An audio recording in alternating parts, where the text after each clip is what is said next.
All right. So the next section we're going to talk about is it's called the GOP Spoken and Unspoken platform, and so this is this is a new section that I added this year, and it's been one of the reasons why this class has been so delayed.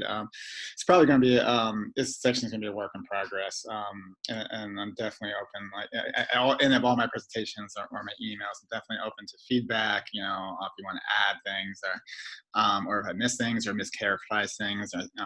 Definitely, I think I'm going to be working on the section for many years. But the idea behind the section, and I've spent years kind of accumulating this data, is the GOP has a spoken platform that they talk about, gun rights, anti-abortion, Christian family values and things like that. So things that they're proud to talk about and they push forward. But then they also have this unspoken platform, which are a bunch of policies and strategies that you see, the vast majority of Republicans across this country and majority of states, adopting and pushing and promoting.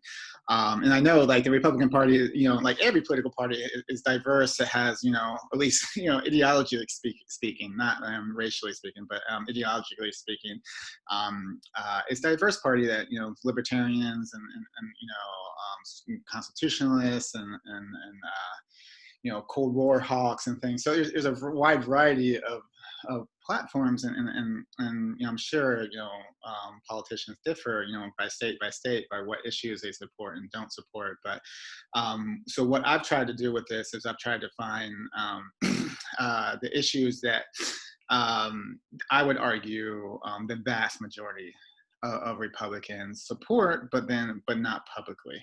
So these are things like voter suppression. So voter suppression is something that you'll find, some form of voter suppression in just about every state Republican Party.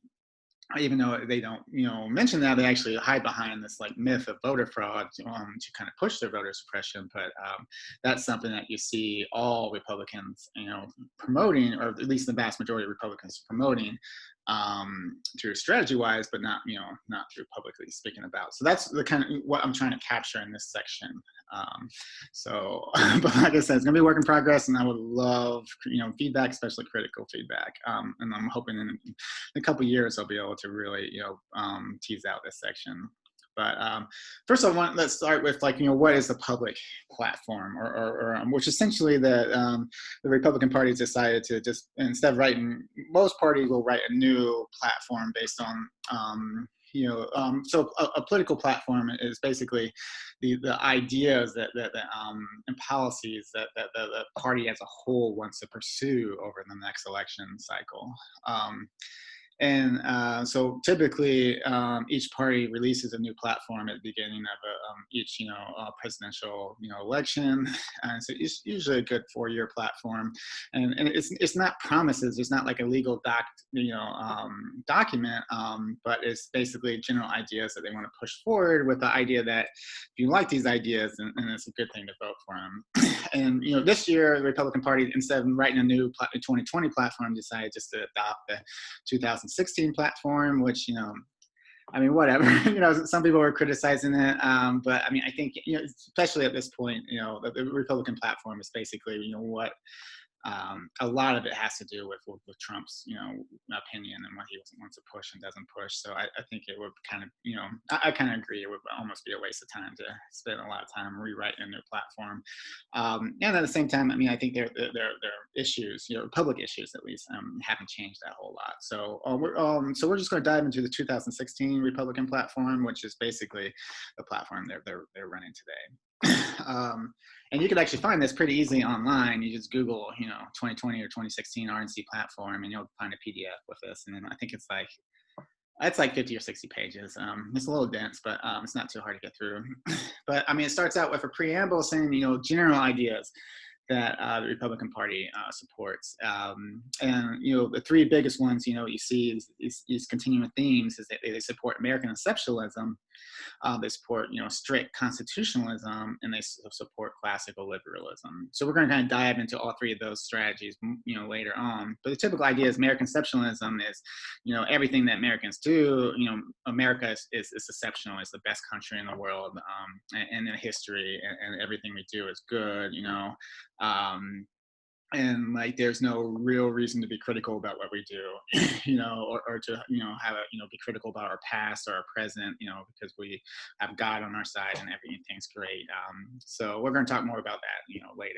Strict constitutionalism is like basically saying that the Constitution is perfect as it's written, and we should just go with that, as opposed to kind of reforming it and adding like amendments like the Equal Rights Amendments, that outlaws discrimination, gender discrimination, or adding civil rights amendments, and kind of or trying to interpret it in today's, like for particularly like Second Amendment rights, gun rights.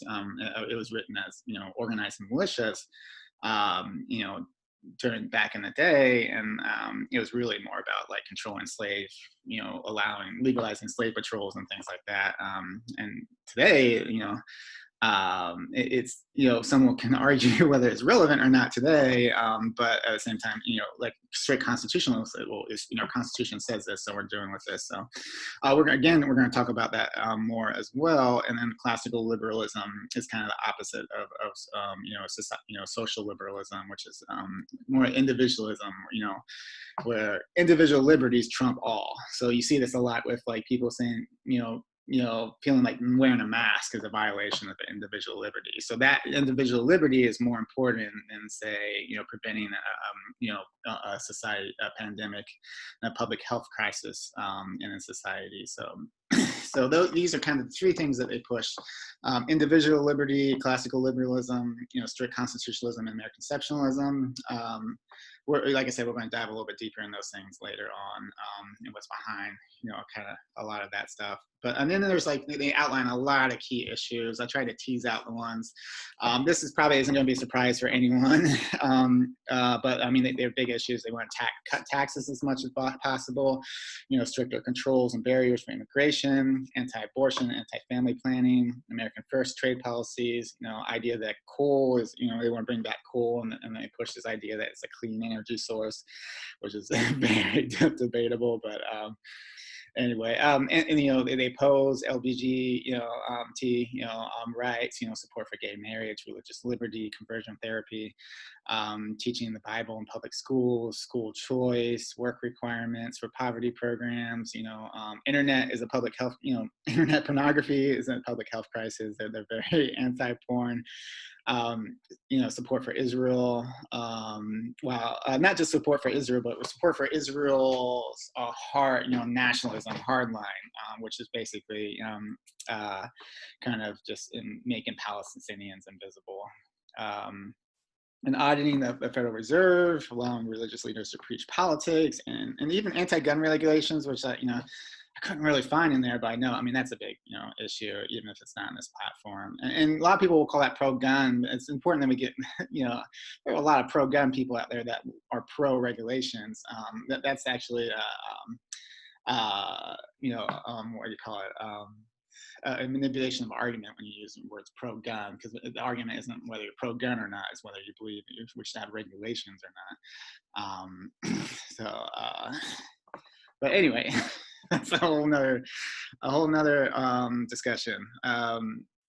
All right, so then there's an Unspoken platform that's basically, we see, generally seeing the vast majority of Republicans in every state supporting these ideas, but not publicly, or finding different ways to kind of code it, like voter suppression. No one, Republican, even though there's actually been a lot of Republicans that have been caught on tape, talking about their support for voter suppression, and we'll talk about some of that in this section, but most of them don't outwardly say, hey, I want to, support voter suppression. They talk, they push this myth of voter fraud, which it doesn't exist.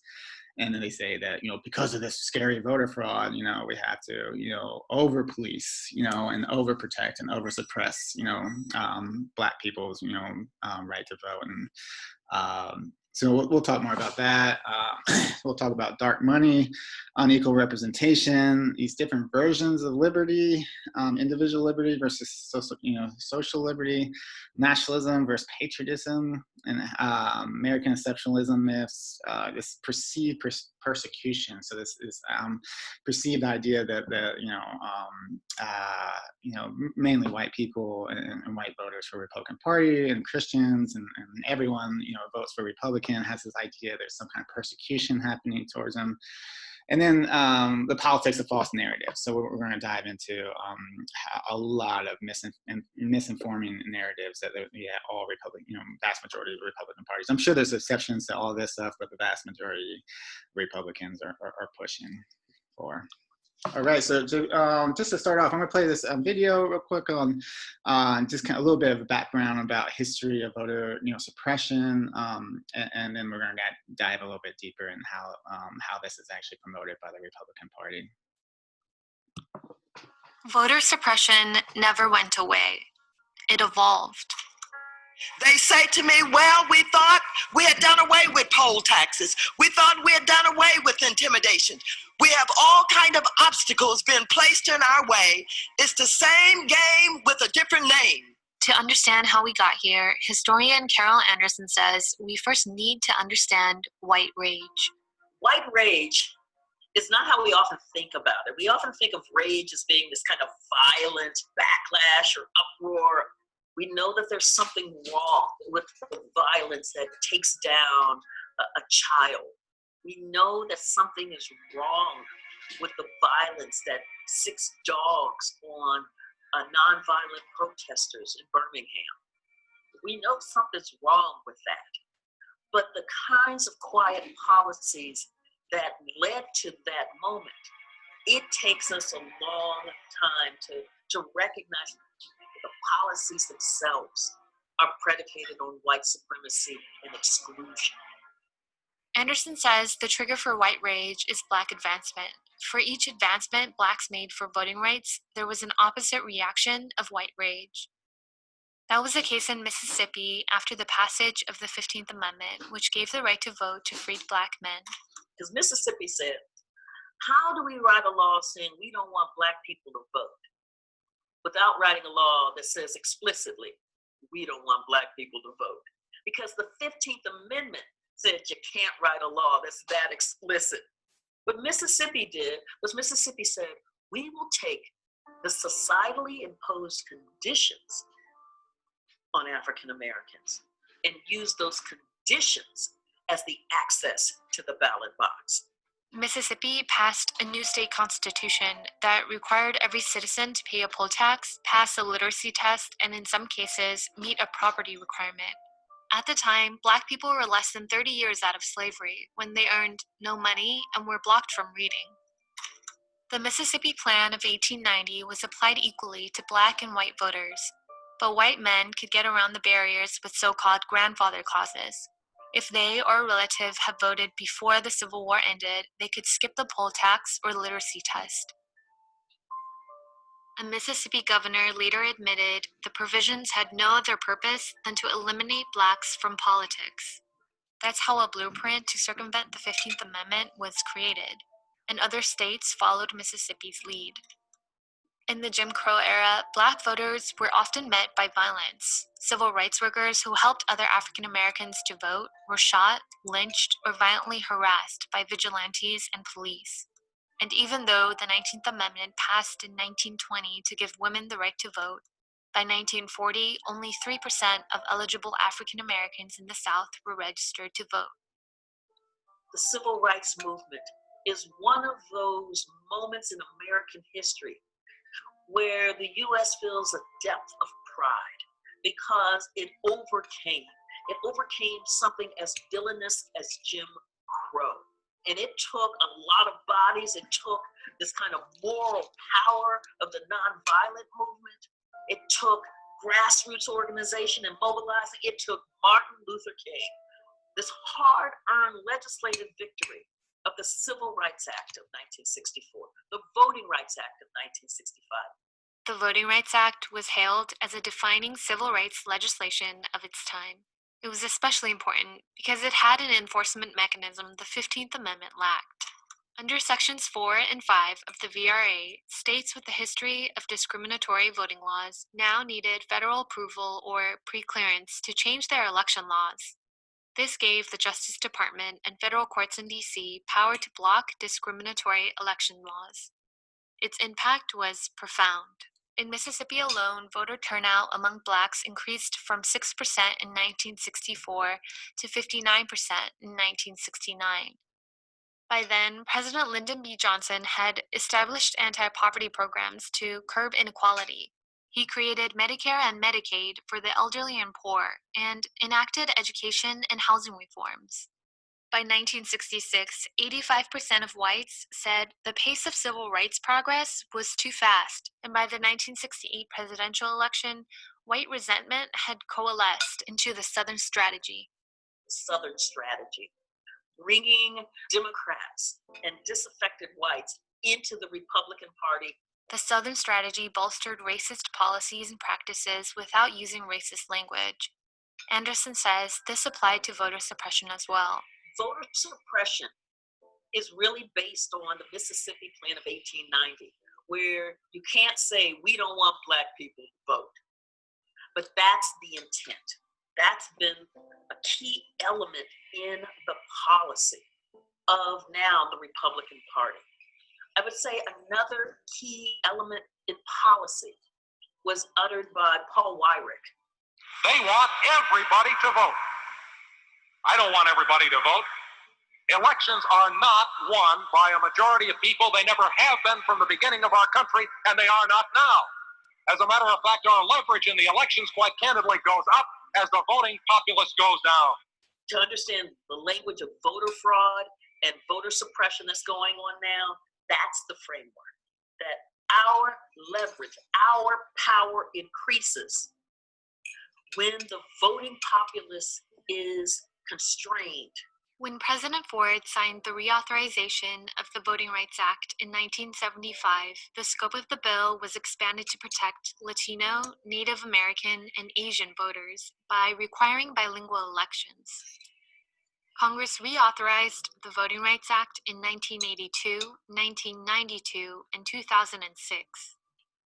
The 2006 renewal included 15,000 pages of evidence of ongoing discrimination in voting.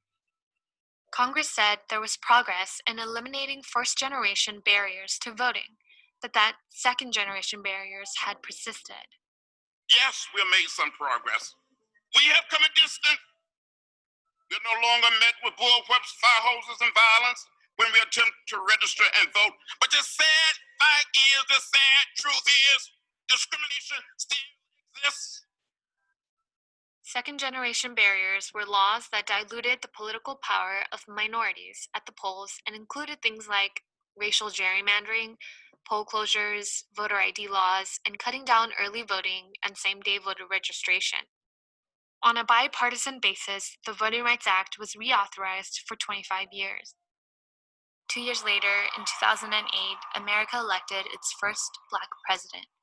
The election of Barack Obama is one in the latest string of the advancement of Black folk that leads to this incredible white rage. In 2010, conservative Tea Party candidates swelled within the Republican Party. From 2011 to 2015, 395 new voting restrictions were introduced in 49 states, many of which were struck down by the Department of Justice. Anderson says the election and then re-election of America's first Black president was a factor behind the voting restrictions. His advancement was the penultimate advancement, and therefore it was the penultimate affront. I'm not surprised then that in his second term, the U.S. Supreme Court ruled in Shelby County v. Holder that the Voting Rights Act, particularly Section 4, which was what they called their pre-clearance provision, U.S. Supreme Court gutted that. The Shelby ruling released 9 states and several counties from federal oversight and pre-clearance in changing their election laws. Southern states reacted swiftly. 2 hours after the Shelby County v. Holder decision, Texas implemented its racist voter ID law. 2 months later, North Carolina enacted HB 589, a bill that required strict photo ID requirements, eliminated same-day voter registration, and limited early voting. The U.S. Court of Appeals later struck down the law, saying that it targeted African Americans with almost surgical precision. Since the Shelby ruling, at least 23 states have enacted newly restrictive statewide voter laws, such as voter roll purges, poll closures, and strict voter ID laws. This November, the Republican National Committee and Trump campaign are planning to flood polling locations with poll watchers, claiming to stop widespread voter fraud. A key Trump advisor is heard describing the multi-million-dollar plan in this leaked audio. Right, traditionally, it's always been Republicans suppressing votes in places. Protecting our voters, right? We know where they are now. We know where they are. And they're all in one part of the state, and their voters are all in one part of the state. So let's start playing offense a little bit. And that's what you're going to see in 2020. That's what's going to be markedly different. It's going to be a much bigger program, much more aggressive program, a much better funded program. And we're going to need all the help we can get. Since the passing of Congressman John Lewis, the Senate has come under pressure to approve a bill to restore Voting Rights Act protections struck down by the Supreme Court. When the bill passed the House in 2019, 54 years after Lewis walked across the Edmund Pettus Bridge in Selma, he said this. The vote is the most powerful, non-violent instrument or tool we have in a democratic society, and people should be able to use it. We understand that the right to vote is foundational and bedrock in democracy. People are asking themselves, how did we get here? Voter suppression never went away. It evolved. Left unchecked, it will continue to spread.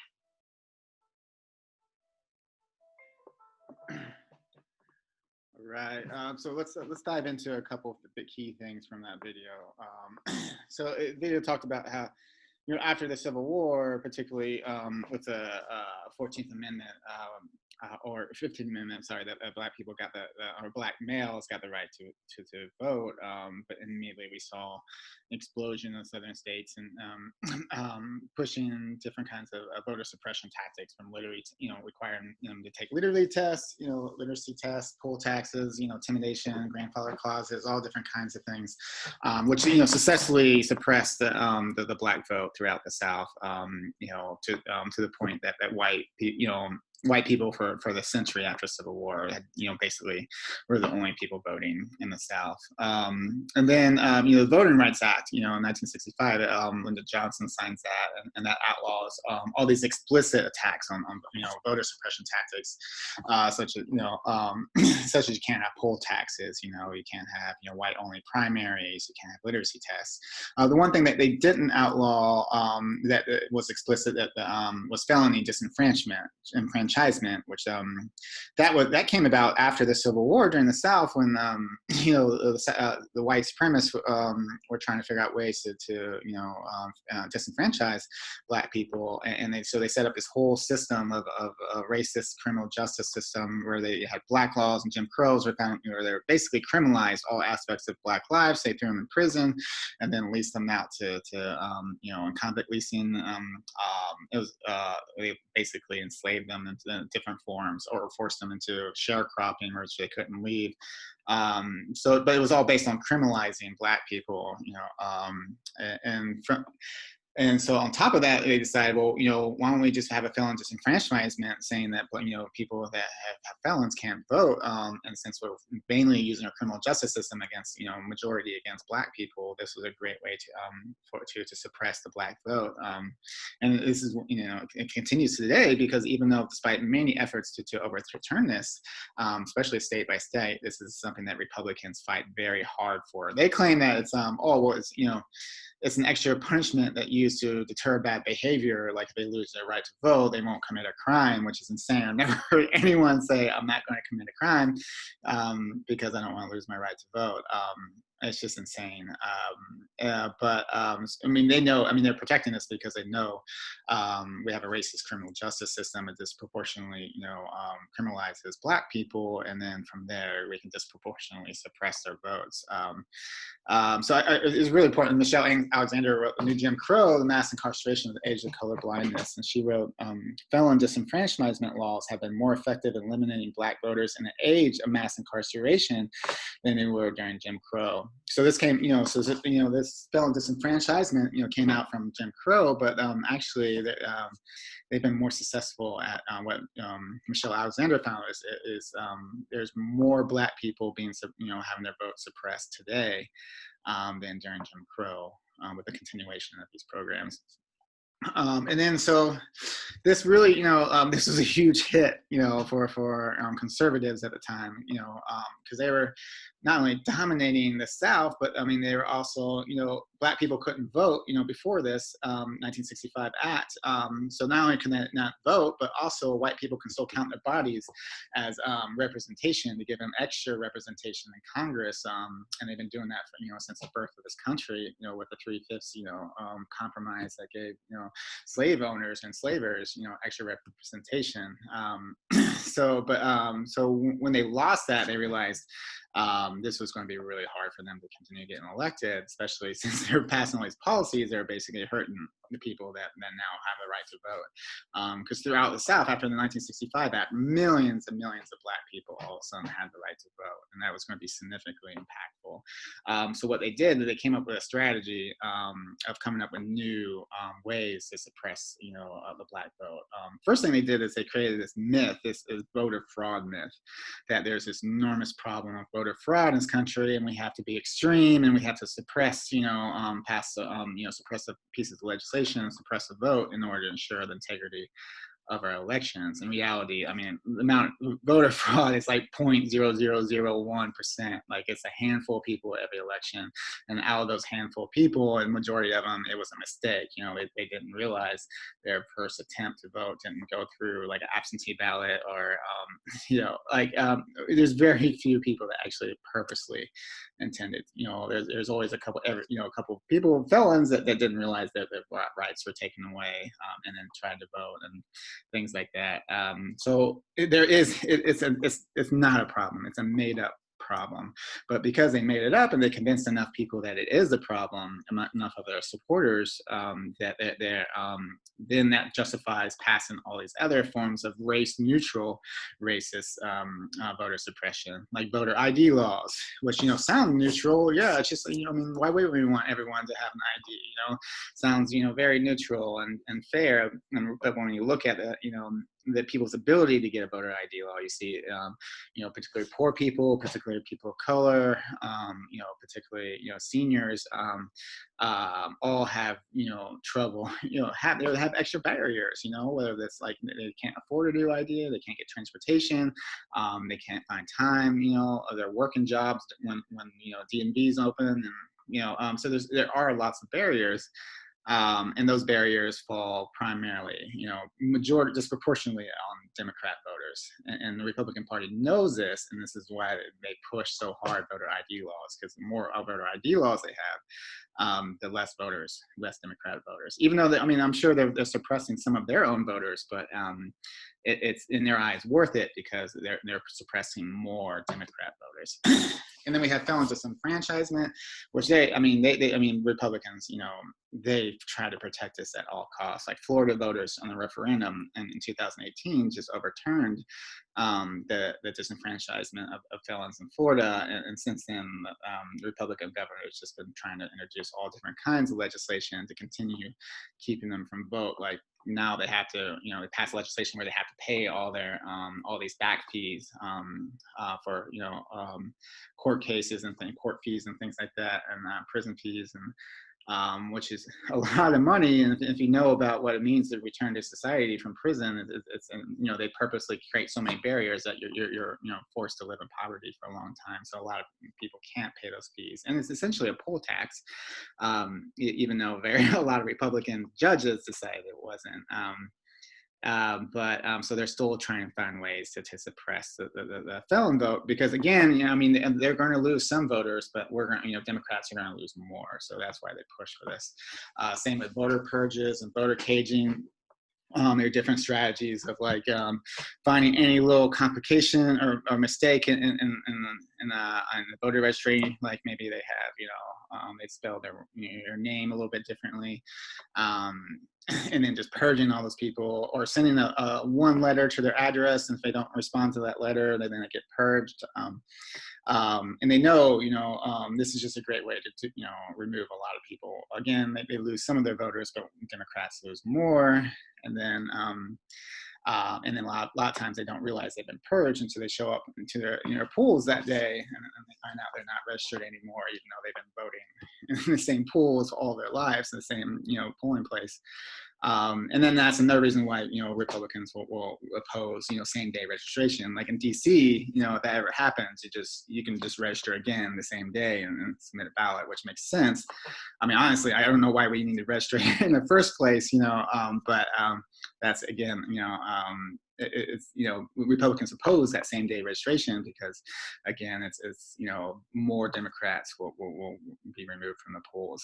Paul Weyrich, said it best, but he said the less people would vote, the more it benefits the Republican Party. And then intimidation, we'll talk more about that, but just going to the poll places and put in communities of color and just intimidating people and trying to get them to leave. Eliminating same-day registration, reducing early voting, closing polling stations, all, like in Black communities, like some of these Black communities, especially in swing states, they got to wait, like 8 hours to vote, while in white communities, it's like you're in and out in like 5 minutes. And yeah, that's happening all across the country. And then the last thing that the minor Republican Party decided, this is also we talked a lot about this in the first section, is people that were pushing against civil rights and against desegregation and were pushing voter suppression were typically referred to as segregationists. That throughout Jim Crow they were considered segregationists, but after the civil rights movement in the 50s and 60s, and they kind of like suddenly after seeing on TV the brutality that came from people that called themselves segregationists, like Will Connor, sticking dogs on children, it became less socially acceptable. So that's why you see more and more people are identifying as conservative and less as segregationists.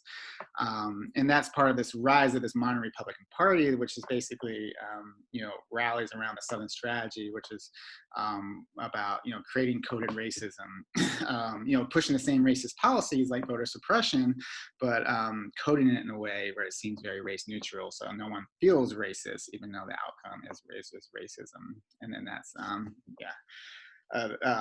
that's the modern rise of the Republican Party, and that's something we're still seeing today. But a big hit, so even with all these new, voter ID laws and all this stuff, it still, it was, it didn't impact voter oppression. It didn't suppress the Black voter rights or vote that much. I mean, there was a lot of suppression, during the last 50 years, after first 50 years after 65 Voting Rights Act, but not a whole lot because of mainly the Section 5 in 1965 Voting Rights Act, the VRA. And this section basically, it's a powerful section that basically said, hey, we know that the South. And there's a lot of states in the South that found that every time we outlaw slavery or outlaw Jim Crow, they always find new ways to continue these policies, just, within the frameworks that we were outlawing. So this, I realized this. So there's like, anytime a state with a history of voter suppression tries to enact a voter, some kind of new law around voting, it has to be cleared by the federal government. And the federal government gets to decide if it's really racist or not. And that's, particularly on the outcomes. Is going to, prevent Black people from voting, and that's been a very powerful tool of the Voting Rights Act for like 50 years. And unfortunately, the Republicans, figured out how to eliminate it in 2010. There was an Alabama, state government lawsuit that challenged it. Basically said, oh, this, it's no longer necessary. There's no racism is dead. We're all, play nicely, and we don't do, voter suppression anymore. So that was our grounds on it's basically that we know it's no longer needed, which is crazy. But unfortunately, it wasn't crazy to the Supreme Court judges, the conservative Supreme Court judges. And that's, that really, you want to have an example of how, our, Supreme Court is a political tool. Look at this, decision. Like Chief Justice, John Roberts. I mean, he's got a long history of like pushing this idea that we no longer live, racism is dead, and we no longer need to pass, things that protect us from racism. And he wrote, during this decision, it was basically a 5-4 decision, and it was 5 Supreme Court justices, agreed with Alabama, that we no longer need, this is no longer necessary because racism isn't a thing anymore. Well, if it's not a thing, then what, then shouldn't be a problem, but that's the thing. I mean, they overturned it anyways, and then the 4 liberal judges, voted against it. But as usual, they're outnumbered. And so Chief Justice Roberts, wrote, "Our country has changed, and advanced clearance of voting rules changes is no longer needed." So he wrote this whole thing about how we're just, not a race. There's no racism in our country anymore. There's no one trying to suppress the black vote, and it's just insane, because there's enormous, at the time there was an enormous amount of evidence of voter suppression, particularly in these southern states. And for example, as soon as like 2 hours after their decision, Texas passes voter ID laws and redistricting maps that are focused on racial gerrymandering, and immediately with the help of Paul Weyrich's organization, the guy that was talking about how in the video about how Republicans do best when with the least amount of voters, when the least amount of people are voting. So his organization, American Legislation Exchange Council, has done all kinds of really horrific things. What they do is they write these like cut and paste, laws, state laws, and then they advocate, state governments, particularly Republican governments, to adopt them. They do this for a lot of laws that cause the rise of mass incarceration, for a lot of laws around private prisons, but a big one is about voter suppression. So immediately they just start working with 34 states, all Republican states. I mean, there was a few Democrats, but just about all Republican states with the state ID, carbon copy law. And what we see immediately after the 2010 decision is 25 states have new restrictions. Since 2010, we see 15 states have more restrictive voting ID laws, 12 have more laws that make it harder for citizens to register. 10 made it more difficult to vote early or absentee. 3 took action to make it harder to restore voting rights for people with past convictions. And we see over in these 25 states, we see something like 300, different policies that just add new barriers. Again, this is going to hurt some Republican voters, but overall it's going to hurt more Democrat voters. So that's why the Republicans are pushing this. And if you want to see, if you claim this is a partisan issue, just look at this map. This is the map of all the states that passed new restrictions, and this is how the states that voted on 2016. And it's almost, besides New Hampshire and a couple that are blue states, it's like 95% red. So this is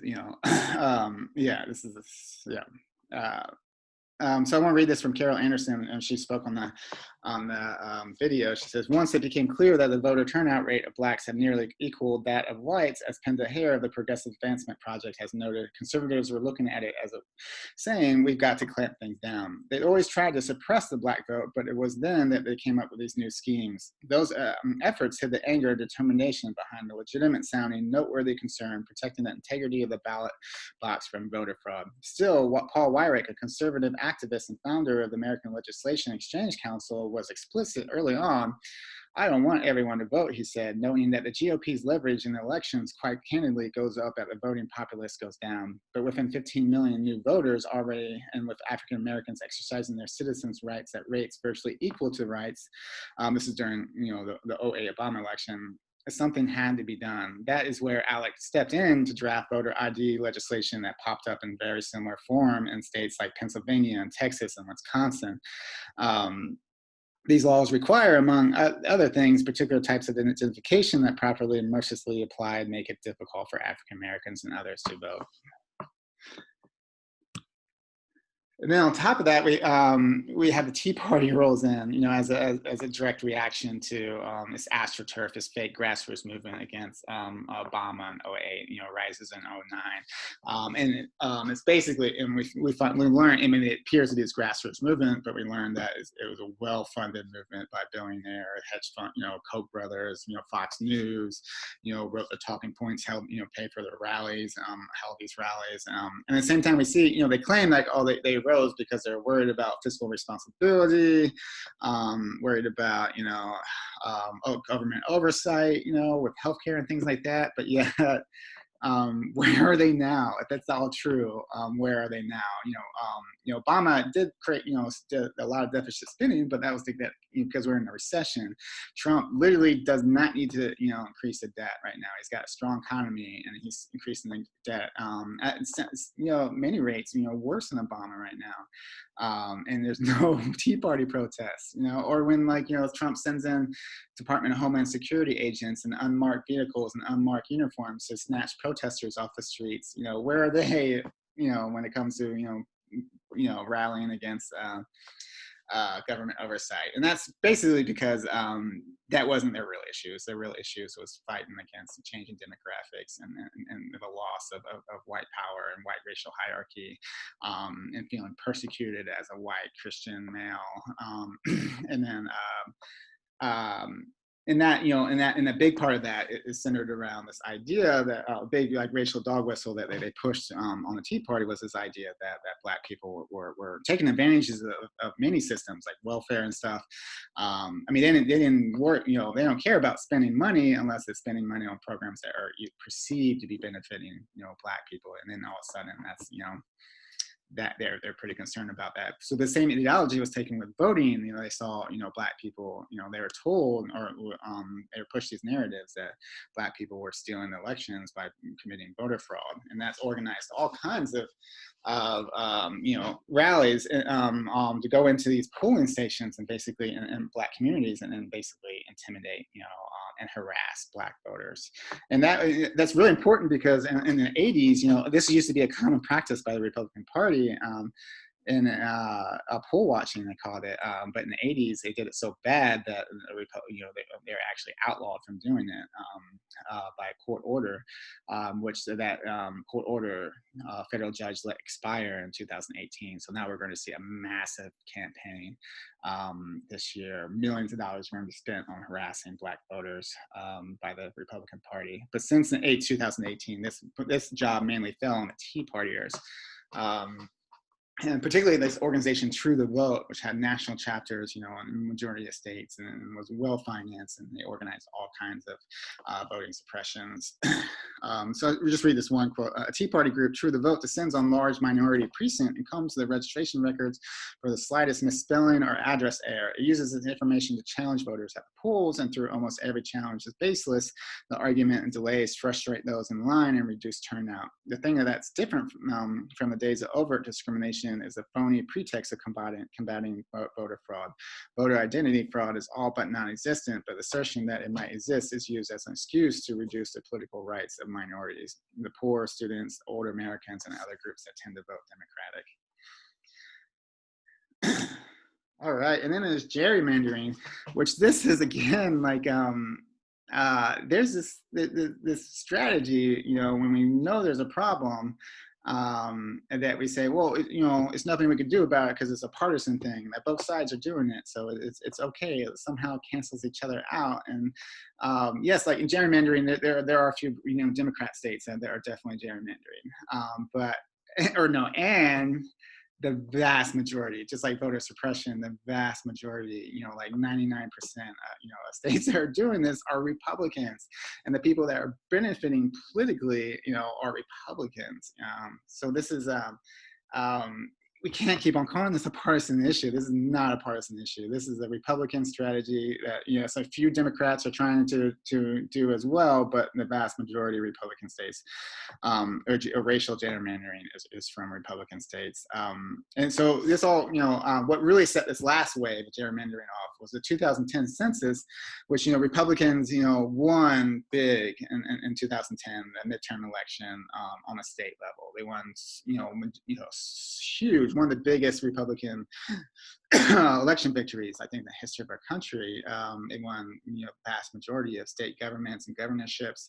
And from there, every 10 years we have a census, and then, based on that census, if there's, population redistributions, that occurred, like if, certain counties, populations, increase or decrease, they're supposed to kind of redraw district maps to kind of, so there's an equal amount of people in each district, so everyone gets an equal amount of representation. It's supposed to be normal, but what happens is the Supreme Court has basically allowed for racial, you're not supposed to do racial gerrymandering. You're not supposed to like cut up into weird shapes district that that basically puts all the Democrats or all the black people in one district and then spreads out white people. For example, gerrymandering, like in simple, like let's say there's like 60% blue voters or Democrat and 40% Republicans, and normal equal, that would mean 3 blue districts and 2 red districts. But then you can get creative and start chopping things up.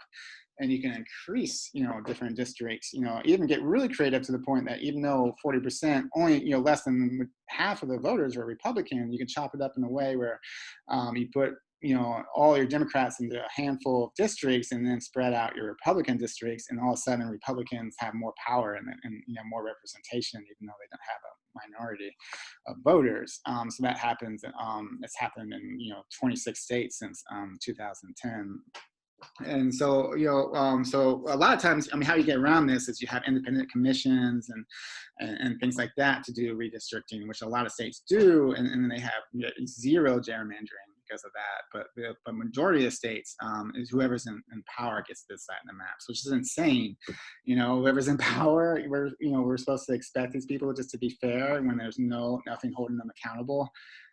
So we saw a massive amount of gerrymandering, and like I said, in SCOTUS, Supreme Court has said that partisan gerrymandering is allowed. You're allowed to do this craziness as long as it only goes down on partisan lines, which is insane too. Like, why would you allow this? How can this be legal? But our Supreme Court has decided it's illegal. They just said you can't do racial gerrymandering. You can't do this. You can't divide districts by black people and white people. We can only do it by Democrat and white. But the thing about that is most black people vote Democrat. So by doing it, dividing the districts by Democrat, you're also dividing districts by black people. So it is just another coded version, of racism that the Supreme Court has, not all the Supreme Court, just the 5-4 conservative judges have allowed. So this is really messed up. So basically, Republicans are allowed to racially gerrymander. They just have to call it partisan gerrymandering. They just can't release documents that say they're racial gerrymandering, which is insane. But anyway, so they they win big in 2010. They redistrict all over like 26 states, and gain an enormous amount over the next decade of representation from that. So the GOP, because of the redistricting, in 2012 election, Democrats received 1.4 million more votes for the House, yet GOP won control of the House 234 to 201. In 2006 election, GOP won 49.7% of the national popular vote, but garnered 55.2% of the House seats. Several states where Democrats won the popular vote, GOP still took more seats. And that's where we see these, sorry, it's hard to see, but like, Florida, Wisconsin, Pennsylvania, Ohio, all had more people, vote Democrat, but yet had more Republican representation. So the top bar is the voters, and then the bottom bar is what kind of representation. So you could see, like Florida, this many people voted, but they got a whole bunch of extra representation because of gerrymandering. And that happened. Even Ohio, like I remember like Ohio, the majority of people voted Democrat, but yet that the majority of the House representatives are Republican. That's all racial gerrymandering. And this, if you say, oh yeah, it's a partisan. So yeah, there are a couple, Maryland, Massachusetts that do this. But it's a couple blue states, and then the vast majority is that are doing this are red states. And just because it's a partisan issue doesn't mean it needs, that shouldn't be like, oh, it's okay, we can allow this to happen. We need to end this, regardless of who's doing it. Because the end result is we're losing our democracy because of this. it doesn't matter. Yeah, and it's not a partisan issue, but I don't know. Anyway, according to Brennan Center for Justice, in the 26 states that account for 85% of our congressional districts, Republicans derive a net benefit of at least 16 to 17 congressional seats in the Congress from partisan bias or gerrymandering. So they're getting 16 to 17 extra seats on average than what they should be getting according to their actual representation. And just 7 states account for almost all this bias. Michigan, North Carolina, and Pennsylvania, there's an enormous amount. Collectively, the distortion of their maps accounted for 7 to 10 extra Republican seats in each of the 3 elections since 2011, amounting to 1/3 to 1/2 of the total partisan bias across the states we analyzed. And then Florida, Ohio, Texas, and Virginia are the other 4. And all 7 of these states are racially biased, gerrymandering for the benefit of Republicans. And that constitutes 85% of the congressional, of gerrymandering that's happening.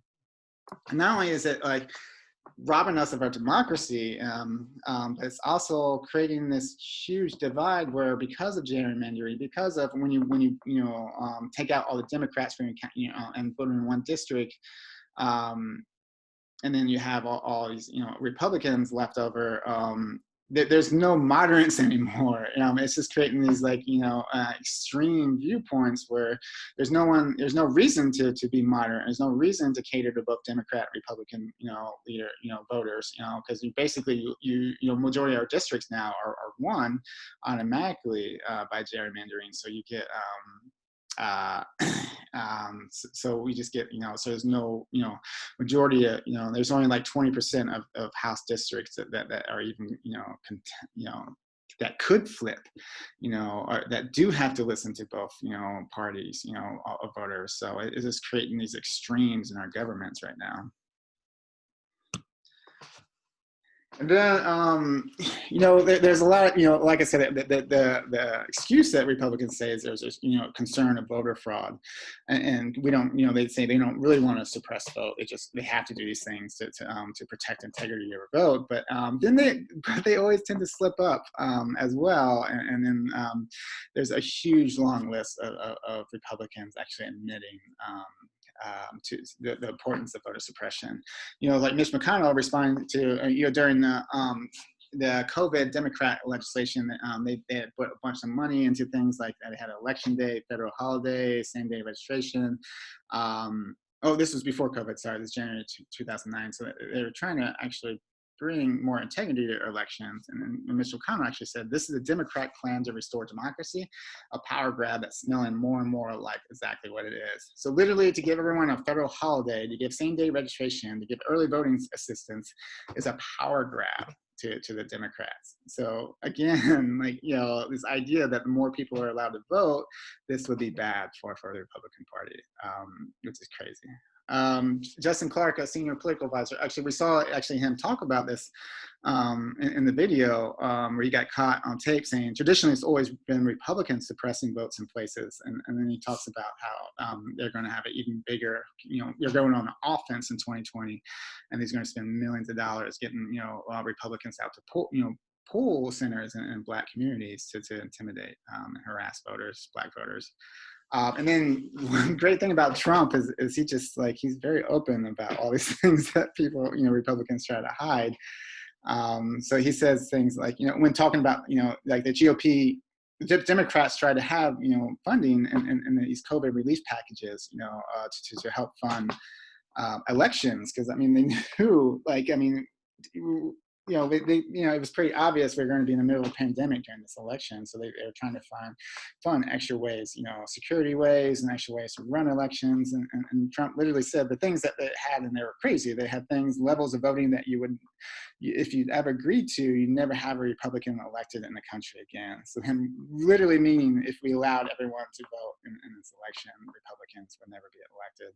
And he says, the same thing, with the post office, he's been trying to defund and destroy the post office because everyone knows that, we're going to be relying on the post office heavily during this pandemic. for absentee ballots. And he says on that, on his efforts to deny funding for the post office, he says they need that money in order to make the post office work. So it can take all of these millions and millions of ballots. If we don't make a deal, that means they don't get the money. That means they can't have universal mail-in voting. They just can't have it. So you can see him directly saying that we're going to defund. We're going to prevent, additional funding for the post office because that's going to prevent universal mail-in voting, which is bad for the Republican Party. And it just goes on and on. I won't read all these, but if you need more evidence that this is a unspoken platform of the Republican Party, I mean, definitely read, some more of what these people say. And then in the next section, dark money is a big unspoken platform of the Republican Party. This ability to dark money is basically money that's spent to influence political outcomes where the source of money is not disclosed. So that means any billionaire or corporation can just spend an enormous amount of unlimited amount of money, running attack ads and all kinds of things and supporting, political efforts, but they don't have to be open about it. They can hide it, they don't have to, actually admit that they're doing this. They could set up nonprofits like 501c4s or super PACs or limited liability corporations and get around any kind of financial disclosure, any kind of transparency. So this is a huge. This is really blown up in the last couple of elections. So OpenSecrets.org talks about dark money groups have spent roughly $1 billion, mainly on television and online ads and mailers, to influence elections in the decade since the 2010 Citizens United versus Supreme Court ruling that gave rise to political active nonprofits. So essentially, what really opened up the doors for dark money in our elections, and this is important because this also adds extra representation. The Supreme Court said that, corporations, individuals should have the right to donate, money. It's like their First Amendment right. But the thing is if you're a billionaire like Koch brothers and you want to spend billions on elections, and how is that? And then me, if I want to, I could probably donate, a couple $100. How is that a fair? How is my representation fair as their representation? So what this does is actually gives an enormous amount of power to very rich people, and which often means, particularly when we're looking at Koch brothers, and it means they're going to be spending an enormous amount of money to elect people that are going to deny climate change and things like that. So it's a dangerous. It's just having money in politics in general is dangerous. But this just kind of blows up. It takes away any limits to how much money we can have in politics. And this really came about because of two court cases: Citizens United versus Federal Election Commission, which basically ruled as the First Amendment a right of that allows corporations and outside groups to spend unlimited money on elections. So again, corporations are people that have rights, just something, a theme that, again, these are all 5-4, Supreme Court cases. So these are all the conservative judges that are passing these rulings. And then speechnow.org versus the FCC, rules basically, allows, super PACs, because normal PACs, political action committees, there's limits on how much you can donate. A super PAC is an organization that you can donate unlimited amount to, but they're just not allowed to coordinate with an actual election campaign. So, so let's say there's a super PAC for Trump, I can donate billions to the super PAC. I'm limited about how much I can donate directly to Trump, but I can, donate billions to the super PAC, pro-Trump super PAC, as long as they don't coordinate with the Trump administration, or the voting, Trump campaign. But the problem is there's zero accountability for that, and super PACs are constantly coordinating with candidates. They're just not, disclosing that. So this kind of, so these two court cases in 2010 just released the floodgates of just dark money into our elections. We just read this from 2010 to 2018. Super PACs spent approximately $2.9 billion on federal elections. Notably, the bulk of that money comes from just a few wealthy individual donors. In the 2018 election cycle, for example, the top 100 donors to super PACs contributed nearly 78% of all super PAC funding. So again, you see this like extra representation. If you're rich, now you have way more ability to influence your politics than a poor person. So it basically allows people to buy elections, more or less. And in both cases, again, this all seems very, nonpartisan, but it's 100% partisan. Both groups, Citizens United and Speech Now, both of them were conservative, groups. Speech Now tries to claim they're a libertarian free speech group, but they're a very conservative group. And both of them, both of the rulings, it was 5-4. All conservative judges ruled in favor. All liberal judges opposed it as taking away our democracy. And so Science Direct writes, we find strong evidence that these regulatory changes increase the electoral success of Republican candidates, thereby leading to more ideological conservative legislations. So there's been a lot of data that shows these court cases has led to the benefits of this onslaught of dark money has mainly been with Republicans. Republicans have been able to kind of dominate a lot of elections since then. So I'd like this Secretary Treasurer Anna Berger writes, today the U.S. Supreme Court lifted the floodgates and started dismantling century-old restrictions on corporate electoral activity in the name of free speech rights of corporations, meaning if you're a corporate person, aka a CEO or a corporate official, you're now free to hit the corporate ATM and spend whatever of your shareholders' money it takes to elect the candidates of your choice. Unlimited corporate spending in federal elections threatens to drown out the voices of people who should really be at the center of the political process, i.e. voters and candidates. And you look at, the Democrats, even though yes, the Democrats are participating on all this stuff, but I mean, a lot of this stuff like gerrymandering and voter, dark money, it's like an arms race, that if you don't, if your opponent's doing all this stuff, if your opponent's raising all this money, it scares Democrats not to be, because they're not going to be as competitive. And there are some candidates, like Bernie Sanders and Warren, Elizabeth Warren, who didn't want to take super PAC money. But and I think that's great. I support that, and at the same time, they're going to be less competitive because there's going to be literally billions of dollars being spent on the other candidate to, attack ads and things like that. So there are Democrats that do participate, but in the actual Democrat platform, they're attempting to revoke this. They have a People's Act, and they tried to pass 2019 that bans ban on contributions from companies with significant foreign investments, a disclosure requirement for all dark money groups, a 6-to-1 matching system, during like a public election cycle. So, and that passed the House along party lines, but then was blocked by Republican leadership in the Senate. Mitch McConnell refused to even vote on it. So that, the Democrats are trying to get money out of politics. It doesn't mean they're perfect, doesn't mean they're not, a part of the system as well, but it's literally in their platform right now to overturn this. So I'll read this last quote. The system of political financing from a handful of millionaires and billionaires has corrupted both major parties, but its influence is almost total in the Republican Party.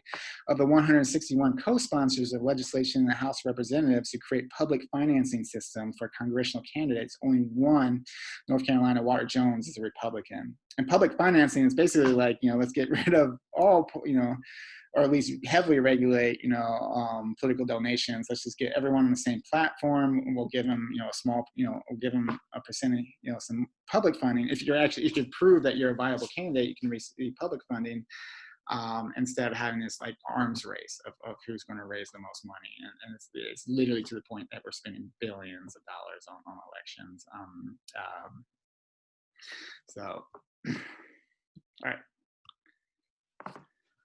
All right, so the next section, next Unspoken platform is about maintaining unequal representation. So in this country, we've in this wonderful democracy, we've developed all kinds of ways to, not only deny representation of people, but also underrepresent and overrepresent people as well.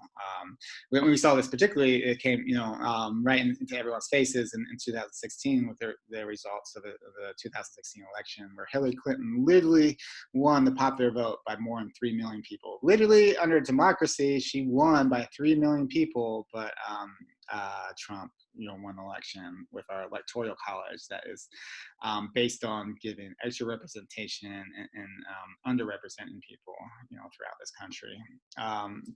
In the electoral college, I'll give you a little background on that. So it was invented as this compromise during the creation of this government, when everyone, founding fathers, were trying to figure out how to give everyone representation. Slave states wanted, to count their enslaved people as as a part of their population, so they can get representation for these people that literally, are denied the right to vote. Or even but the North was really afraid of that, because that would give slave states an enormous amount of power and extra representation. So they could develop a compromise which would just give them, still gave them tons of extra power, but not as much as they asked for. So they gave them 3/5. The 3/5 compromise, where every enslaved person was considered 3/5 a vote. Which gave the southern states an enormous amount. Still, I mean, not as much as they wanted, but still gave an enormous amount of extra representation. And that, that's why a lot of people claim that this country was founded as a slaveocracy, because literally the most powerful people in this country, under law, were under our Constitution, were slave states. And like you can see this, like Thomas Jefferson would not have been elected if it wasn't for that extra representation the slave states got. And Thomas Jefferson was a huge, proponent of slavery. Not only like like he talked about being pro slavery and was big in the business, but he did things like that, like he banned the international slave trade, which we talk about in our whitewash history like this was like abolitionist thing. But in fact, he did that so he can blow up a domestic slave trade market, and he was a huge proponent of increasing domestic slave trade. And that would never have happened if it wasn't for the slave. The slave states literally dominated our government all the way up until Lincoln got elected, and they were so appalled by not being able to dominate our government that they literally left the Union, because they were so used to living in a slaveocracy where they had majority of power. Well, that system of unequal representation, continued, through our electoral college, and also continued in our senates. Where our Senate, the idea is every state gets 2 senators despite populations. And a lot of this stuff, a lot of it was about giving slave states an extra representation, but a lot of it was also about, just worrying about, small states becoming irrelevant and their needs becoming irrelevant, because, larger states with populations would dominate the election, and they had different needs, which, I can, there are some good points in that, but a lot of times that's just used, to kind of water down the issue. Yes, there are some points, but at the same time, you're literally saying that someone in California, a state with a lot of population, we should devalue their vote. So Wyoming, it has a small population, and we should increase it. So we're deciding who has more power over their votes. Literally, let me read this real quick, and it kind of talks a little bit more about this. By Ian Millhiser writes, meanwhile, the biggest problem facing Democrats for a foreseeable future is Senate malapportionment. Currently, the Republican Senate majority represents 15 million fewer people than the Democrat minority, and that's a significant Republican gain of the previous Senate. In the Senate that confirmed Gorsuch and Kavanaugh, the Republican majority represented almost 40 million fewer people than the Democrat minority. Similarly, when the Republican Senate majority refused to give a hearing or confirmation vote to Obama's Supreme Court nominee Merrick Garland, Democrat senators at the time represented about 20 million more people than Republicans. So this is important. Even though Republicans had all the power, Democrats were representing 20 million more people.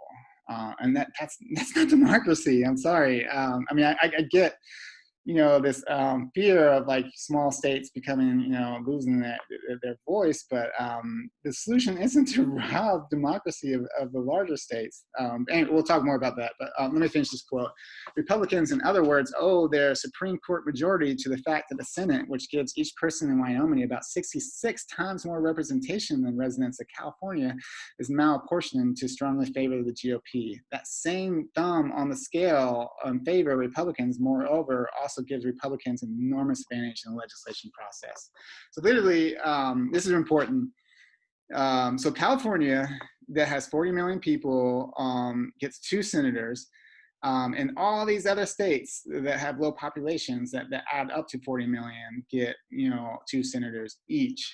And at the same time, according to electoral, I mean, that literally, basically means that, people in Wyoming have 66 times more representation than the average voter in California. And I get it, like you don't want Wyoming to, want them to have some kind of voice and stuff, but that's crazy.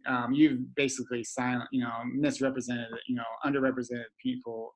The solution isn't to take away other people's representation and take away other people's democracy. Like that's crazy. And the end result of this is Republicans are winning big, even though they don't have the minority or the majority anymore. Majority of people are voting for Democrats across the board, but Republicans are still winning big. So this is like Senate GOP. This is 2018. Senate GOP represents 15 million fewer Americans than the Senate Democrats. Senate Democrats got 18 million more votes than Senate Republicans in 2018. So, I mean, we're basically creating a system where Republicans, despite the fact that less and less people are voting Republicans are still maintaining majority of power with the minority of votes. So it's, I get that, you're worried about, places becoming irrelevant, but you're basically stripping us of democracy because of that. And then at the same time, like, the people that protect electoral college, and you're like, oh, I just worry about, everyone having a voice, are also the people that deny millions of people of the right to vote. Particularly DC has 700,000 people, and we get electoral votes, but we don't get to vote on Congress or congressional representation. Puerto Rico has 3 million people. Republicans refuse to give them any representation. All our territories right now, because we're still a colonial power with territories, they do not have the right to vote, and that's 400,000 people, total. So we're literally millions of people. The Republicans are fighting to keep millions of people from having representation, at the same time saying we have to maintain this system that gives us extra representation, because then these small states wouldn't be relevant. But in reality, most of these states are irrelevant anymore. I mean, Wyoming always votes Republican, so no one campaigns in there anyways. With electoral college, because of how that works, there's only a handful of states right now, the swing states. There's like 5 or 6 states that are that decide the election every year. Pennsylvania, Michigan, Wisconsin. And that's because of electoral votes, not because of population. So it's just it's not right. And then I want to read this. AOC can summarize just how messed up the system is, and how the people defending the system are really, misinforming the public about why they're defending the system. So I see Fox News is big mad about abolishing the Electoral College. So let's talk about it. Number one, if the GOP were the silent majority, they claim, they wouldn't be so scared of the popular vote. They know they aren't the majority. They rely on establishing the minority rule for power. 2, the common claim that if we don't have electoral college, then a handful of states will determine the presidency is BS. It's the EC itself that breaks down power by state. Popular vote decentralizes it. The EC makes it so a handful of states do determine elections. Lastly, this concept that the electoral college provides fairness to rural Americans over coastal American states doesn't hold any water whatsoever. First of all, virtually every state has rural communities. New York, California, much of our states are rural. But very importantly, we do not give electoral affirmative action to any other group in America. Do Black Americans have their votes count more because they have been disenfranchised for hundreds of years? Do reservations get an electoral vote? Do Puerto Rico and U.S. territories get them? No, they don't. Electoral college isn't about fairness at all. It's about empowering some voters over others. Every vote should be equal in America, no matter who you are or where you come from. The right thing to do is establish a popular vote, and GOP will do everything they can to fight it.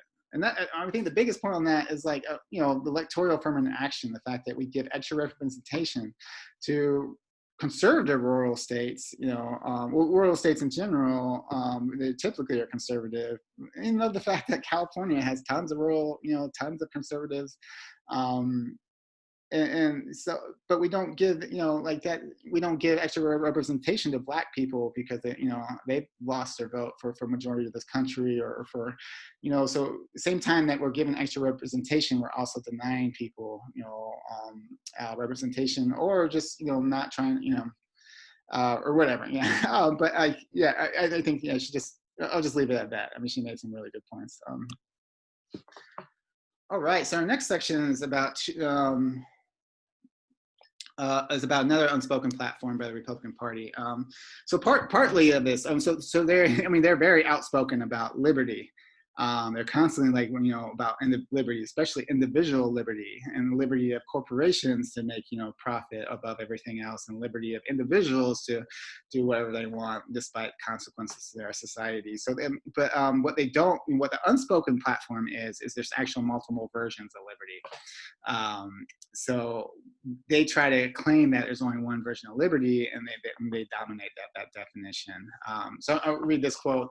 When conservative politicians like Rand Paul and advocacy groups Freedom Works or the Federalist Society talk about their love of liberty, they usually mean something very different from civil rights activists like John Lewis, and from the revolutionaries, abolitionists, and feminists who footsteps Lewis walked.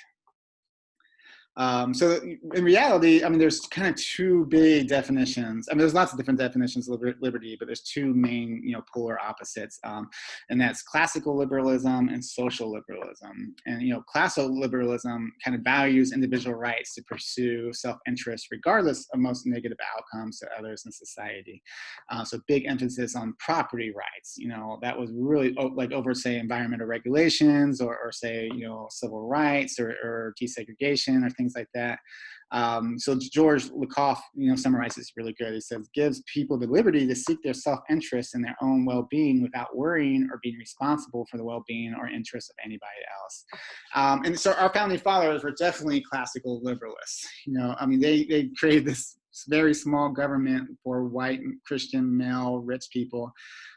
They gave all kinds of rights to white male Christian rich people to basically, profit and dominate everyone else. And those rights that they gave themselves, their individual, all this liberty, they did not extend to women, to indigenous, to Black people, to poor people. So that's classical liberalism. It really coincides a lot with this idea of individualism, which is this belief that the needs and rights of individual people are more important than the needs and rights of a whole society.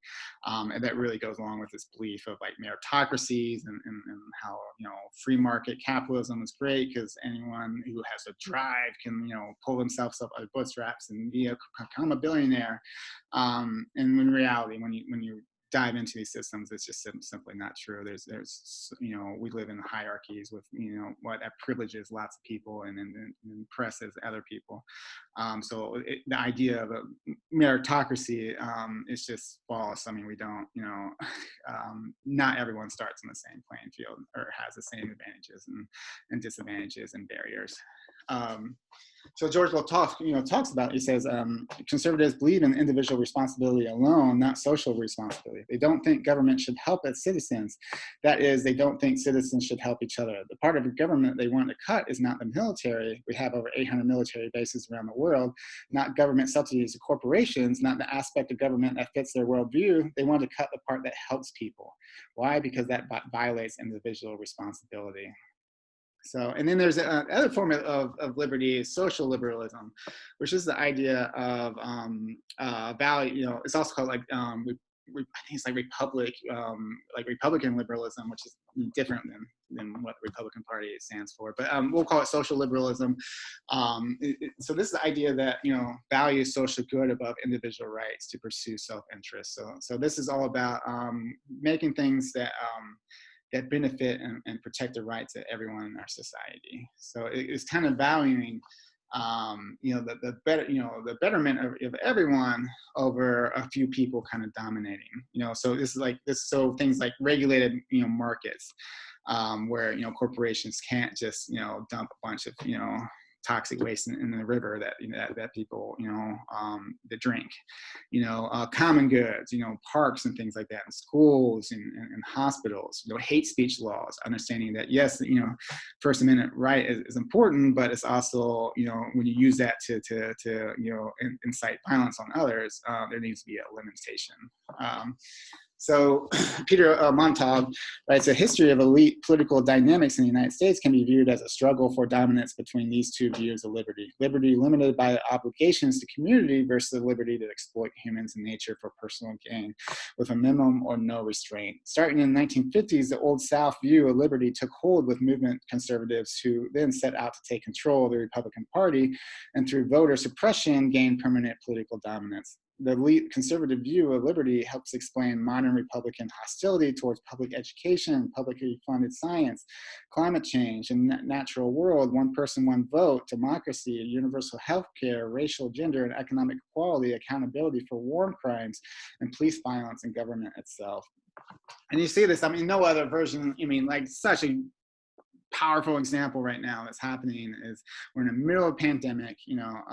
We have 4% of the world's population, 25% or about a quarter, depending, of the world's death, to COVID, and yet there's huge rallies right now of Republicans, who think they're persecuted because requiring them to wear a mask for the, to prevent a pandemic is a violation of their individual rights, and that really plays out really well with the white supremacy part of this. Is in the middle of this pandemic, this is a pandemic that disproportionately is killing Black and brown people. So they're able to say it's their individual liberty to not wear a mask because their friends and family aren't the ones dying. It's the Black and brown people serving them, forced to go back to work and serve them food, and because we refuse to help them out and help their rent out, so they're forced to work in these horrific conditions. In the middle of a pandemic, they're getting sick and dying, and that's not a concern. There's no violation of liberty there, but it would be a violation if we asked somebody to wear a mask. So you can't summarize the difference between these two liberties any more than this crazy argument about whether we should wear a mask or not during a pandemic. So I'm going to play there Francesca Fiorenti video from Newsbroke. She talks about American individualism and different forms of liberty. So again, she's a little cheesy, she's kind of corny, but her message is right on. So I'm not playing this for the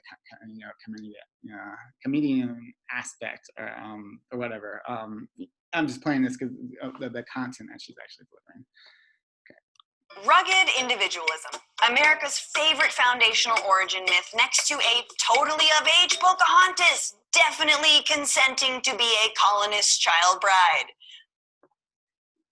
I'm Francesca Fiorentini, and in this episode of Newsbroke, we're looking at how some Americans' obsession with individual freedom over the well-being of the entire country has meant we lead the world in COVID cases, and why individual freedom is, in fact, a myth.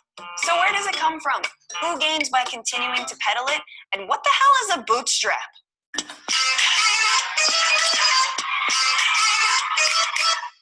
Newsbroke is back again. And last year we talked about American exceptionalism, that stubborn belief that the United States is number one. But boy, did we really outdo ourselves with the coronavirus. Just take a look at this animated bar chart of what has happened since we aired our last episode.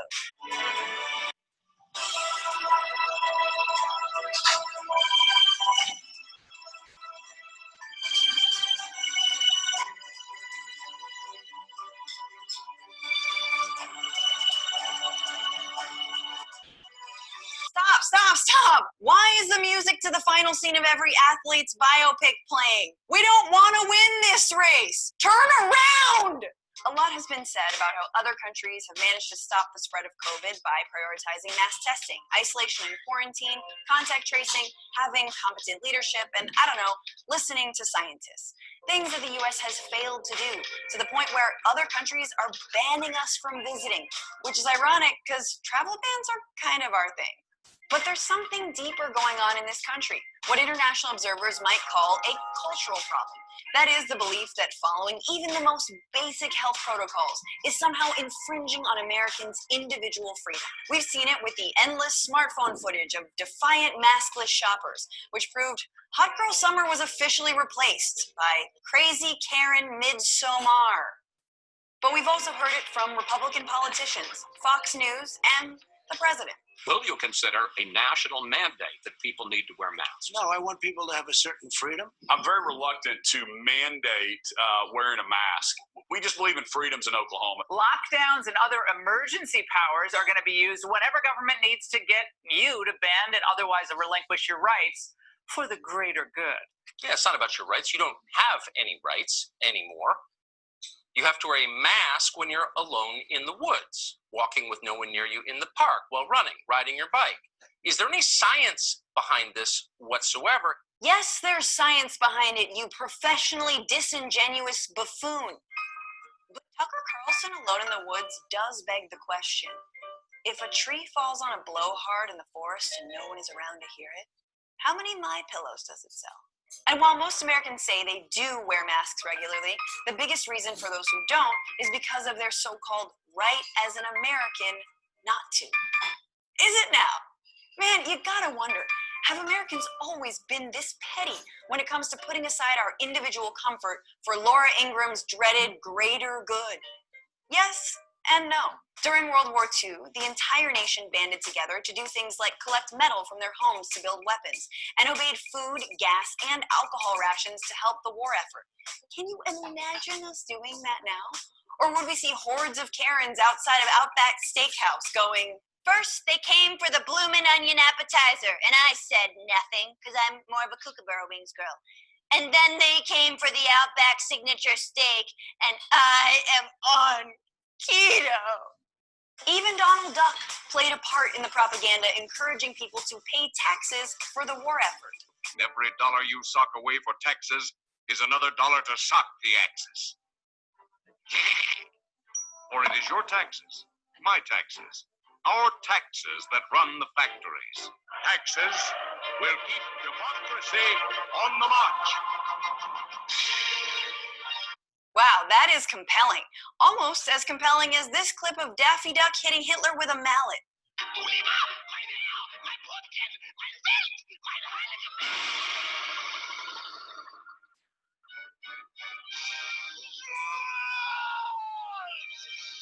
Oh, good old Daffy, the original Antifa.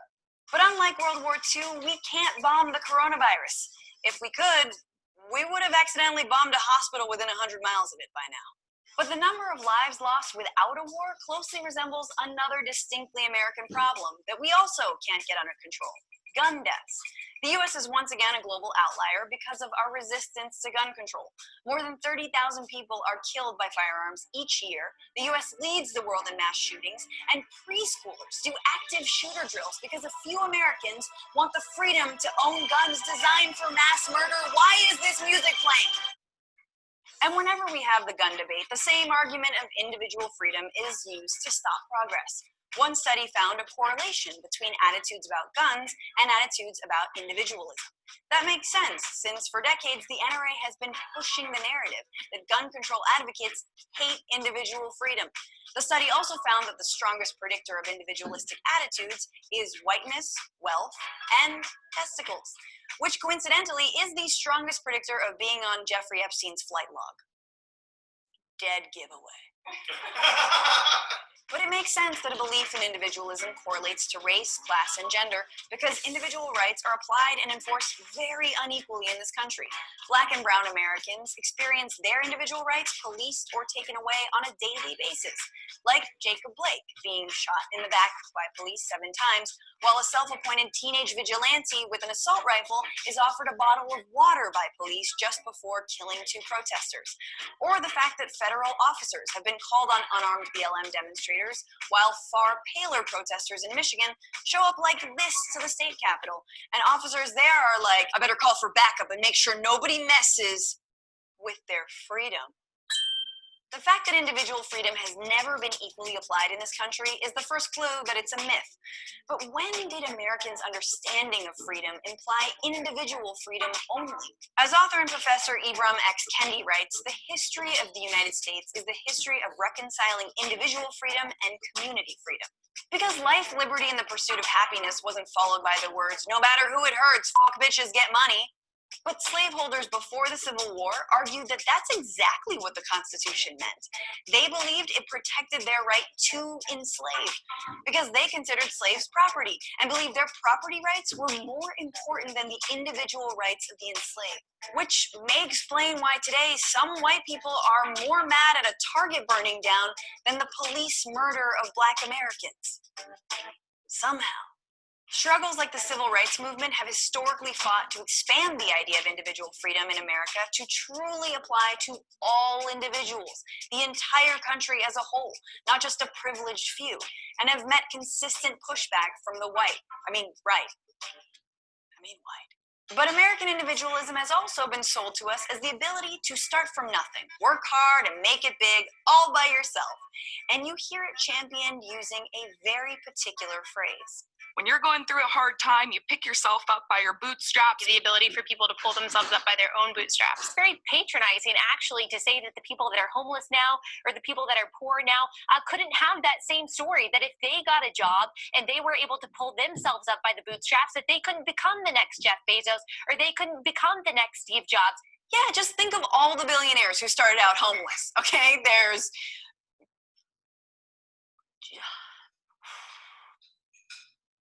Aladdin. That phrase, pull yourself up by the bootstraps, is commonly used to mean help yourself, do it alone. And that's what I thought it meant too, until I heard this. You know, this idea and this metaphor of a bootstrap started off as a joke? The whole thing is a joke. She's right. When it was first used back in 1834, it was used as a joke. It was an expression that actually meant to try and do something completely absurd, something impossible. Think about it. You can't pull yourself up by your boots. What would that even... Am I doing it? Telling someone to pull themselves up by their bootstraps is about as sincere as telling someone to climb the corporate ladder by planting a beanstalk. Just make sure you water it every day. And yet the bootstraps myth persists. As recently as 2011, nearly 90% of Americans said that hard work and ambition, not the circumstances of a person's birth, are the key determinants of success. If only. In fact, there's more economic mobility in countries like Canada, Denmark, France, or other places I've looked into relocating if Trump gets reelected. Okay, so what about the idea of the American dream, the achievement of our individual freedom? That term has also been totally twisted and misinterpreted. The author James Truslow Adams first wrote about the American dream as a response to the obsession with money and material wealth of the Gilded Age. The dream wasn't to become like the ultra-rich robber barons.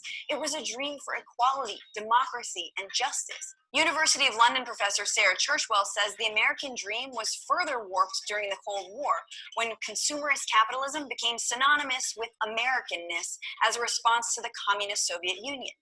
Wow, that's what the American dream means? This is the worst game of historical telephone ever.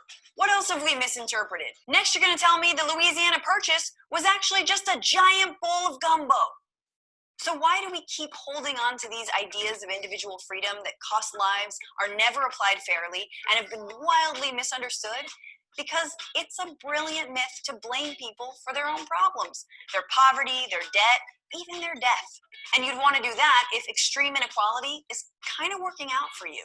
If you're, say, the world's largest company that employs the largest private workforce, which you subject to anti-union videos like this. Believe me, joining a union isn't something I ever want to do again. Here you can get ahead based on your own performance. I'm in control of my own career. Yeah, there is no one more in control of their own career like a retail worker. They don't answer to a union. They only answer to a shift manager, floor manager, store manager, market manager, support manager, assistant manager, co-manager, asset protection manager, and Karen, who would like to speak to all of those managers because you're asking her to wear a mask. The myth works if you're Andy Puzder, the former CEO of Carl's Jr., who was almost Trump's labor secretary, and is not just against unions, but workers getting sick leave, overtime pay, and raising the minimum wage to even $10 an hour. Over the past 7 years, we've seen a disturbing move away from individual responsibility and reliance on free markets to a dependence on government. Whenever government gives you something, it takes something from you, your independence, your freedom. It's like I always say, when you're dying of thirst in the desert, being given water only takes away your drive to survive and your freedom to see the mirage of an oasis that will only disappear the closer you get. The myth works if you're a Republican politician trying to take away a government program as moderate as the Affordable Care Act. With President Trump's leadership, Obamacare is going to be replaced with something that actually works, something that's built on freedom and individual responsibility. Yeah, freedom and individual responsibility from the guy who isn't allowed to dine with another woman unless his wife is present. Okay. The myth of individual freedom helps the wealthy keep hoarding, and it allows those in government to keep cutting the social safety net. Meanwhile, our warped idea of the American dream is a carrot at the end of the stick that makes us believe that, hey, maybe one day we too will find a magic lamp in a cave and it'll have a genie inside, and maybe we'll get to see a whole new world or whatever, but probably, definitely not. Which brings us back to COVID. America's failure to stop the coronavirus proves that we need a new definition of freedom. I'm not talking about the freedom to get a haircut. I'm talking about the most fundamental freedoms that have been denied for far too long. The freedom from infection, the freedom from death. Exactly. Especially when millions of children are not free to go to school. Parents are not free to work. Not because Democratic governors won't allow it, but because we're being told that the individual freedom of an ignorant beefcake that wants to flex maskless in Costco is more important than our entire nation's freedom to not die. What about our collective freedom to go outside, to breathe clean air, drink clean water, to live in a community free of gun violence, to own a home and be able to stay in it? Our very survival depends on reclaiming American freedom from the powerful. They've been bastardizing it for far too long. And that was the perfect use of that music.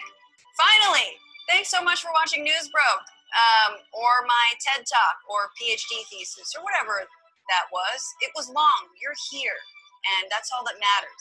Let me know in the comments what you think about this idea of individual.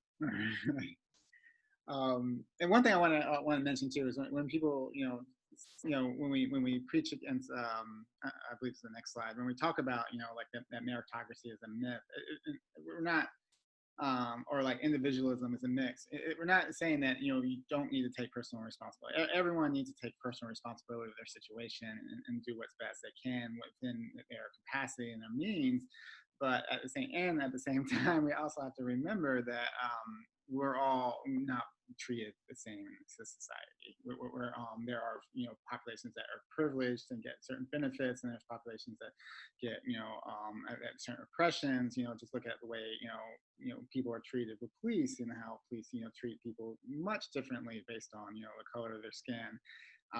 You look at how people are treated in job interviews, and how people are treated in department stores and schools and all this stuff, and then look at our historical past and how the majority of our wealth in this country are in white people's hands. And that's not because white people worked harder. It's because of things like redlining and slavery and Jim Crow and all these things that we have not made amends for. And so yes, everyone needs to take personal responsibility, but that can only go so far. Martin Luther King talked about it's a cruel jest to tell someone, a bootless man, to pull themselves up by their bootstraps, and that's what it's kind of pushing.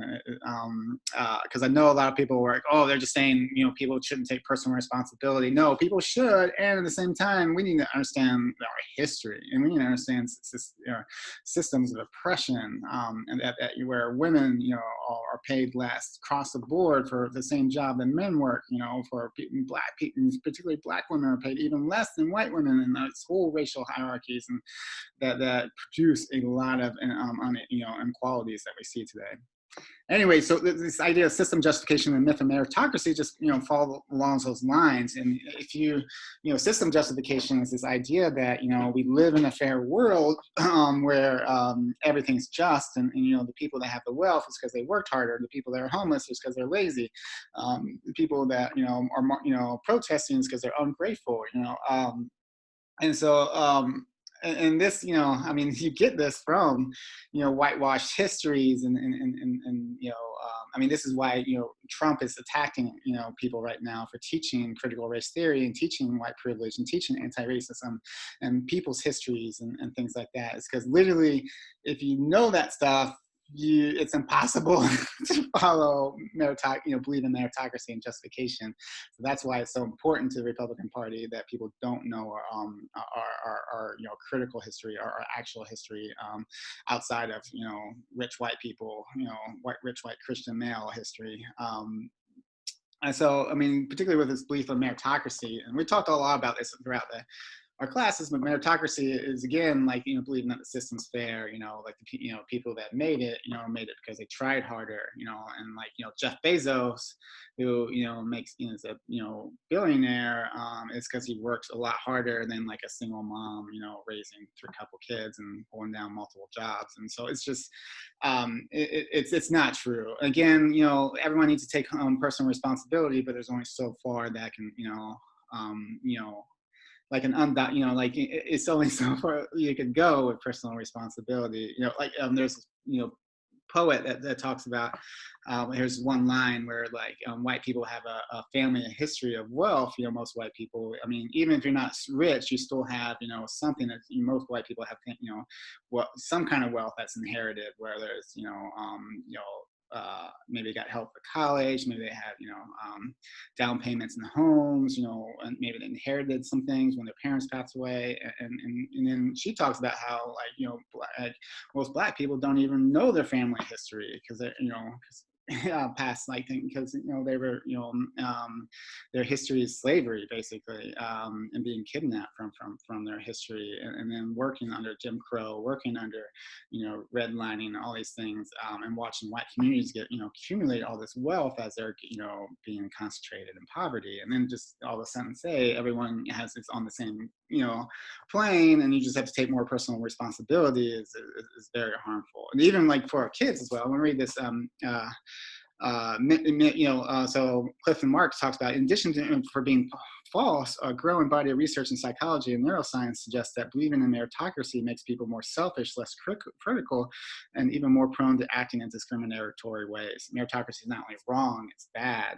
And then the harm and bad apples myth, so Elizabeth Martinez says, by not seeing that racism is systemic, part of our system, people often personalize or individualize racist acts. For example, they will reduce racist police behavior to a few bad apples who need to be removed rather than seeing it exist in police departments all over the country and it's basic to the society. This mistake has real consequences. Refusing to see police brutality as part of a system and that the system needs to be changed means the brutality will continue. All right, so the next unspoken Republican platform also is confusing patriotism with nationalism. So we see this all over, this idea that patriotism is suddenly about, wearing a flag, American flag T-shirt, or support your troops pin, or standing for Pledge of Allegiance, and or basically just not protesting, and so they kind of warp the sense of what patriotism is, and they warp it into like a nationalism. It's like blind faith. It's like just like of not only like being proud of your country, but being proud no matter what, and just not not spending time being critical. I really like this quote about Germans are patriotic. It's from I think it's from one of those whatever you call it, like message boards, but it started on this question, why aren't Germans patriotic? And so he says, Jens Waldrew, I think, says, Germans are patriotic. In America, you show patriotism by attaching a full-size U.S. flag on your pickup truck or Confederate flag for alternative patriotism, singing the national anthem before every baseball game, and sending 18-year-olds to Iraq so you can later thank them for the service when they roll by you in a wheelchair in Walmart. In Germany, we show patriotism by voting for higher taxes on ourselves to make healthcare and college tuition universal accessible to our less fortunate fellow citizens, and by picking up after one another to keep public spaces clean and nice for everyone. I guess it's lost in translation.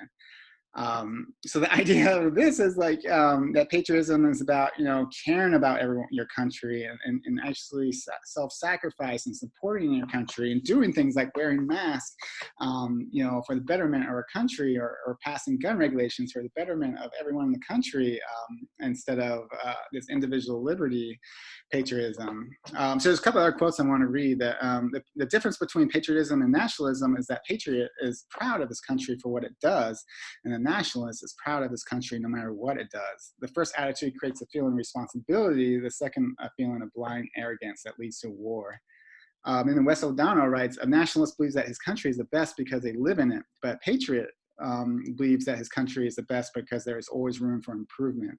A nationalist can tolerate any criticism of his country and considers it an insult, or can't tolerate, but a patriot can tolerate criticism and have a thoughtful conversation about improvements. A nationalist puts more importance on unity through a shared cultural background, but a patriot puts more importance on unity through shared values. So a nationalist is all about, like white nationalists. It's all about this blind, acceptance of and this blind support for a group that your group, rather than, support for shared values about a country coming together. And I think the biggest one is like tolerating criticism. A lot of times people, think it's unpatriotic to criticize this country or to teach the bad things about this country. In reality, I mean, we do this because we love our country and we want to improve our country. Yeah, so Alex Grodin's right. Patriotism is wanting one country's to be better. You can be disappointed and still be patriotic. I think that's super important because a lot of times people that are protesting and people that are critical of this country are often labeled unpatriotic, and that's just so far from the truth. Those are probably the most patriotic people because they're fighting for a better country for everyone. So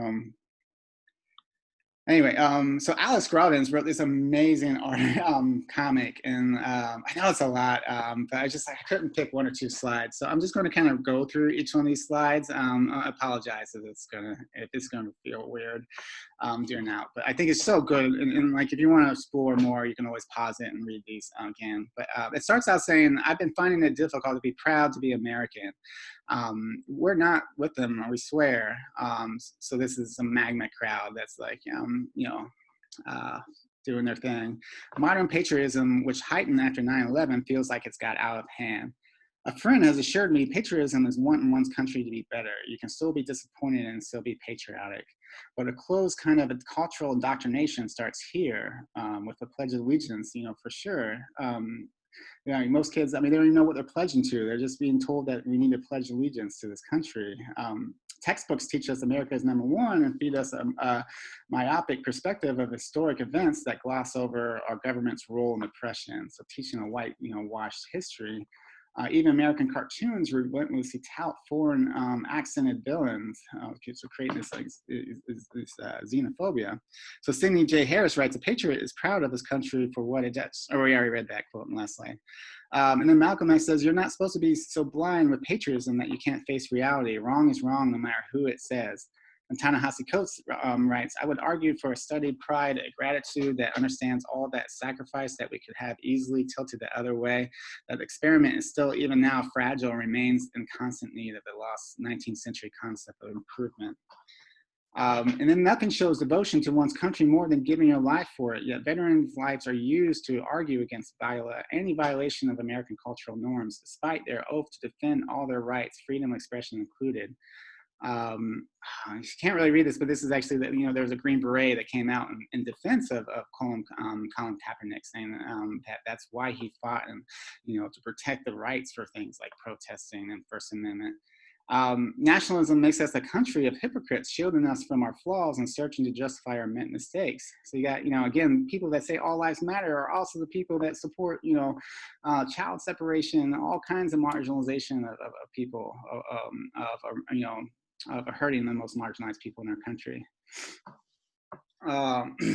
So we argue that we're the best in the country, yet know very little about the state of the nation. In September 2017, the Annenberg Public Policy Constitution Day survey recorded 53% of Americans incorrectly think illegal immigrants do not have any rights in the Constitution.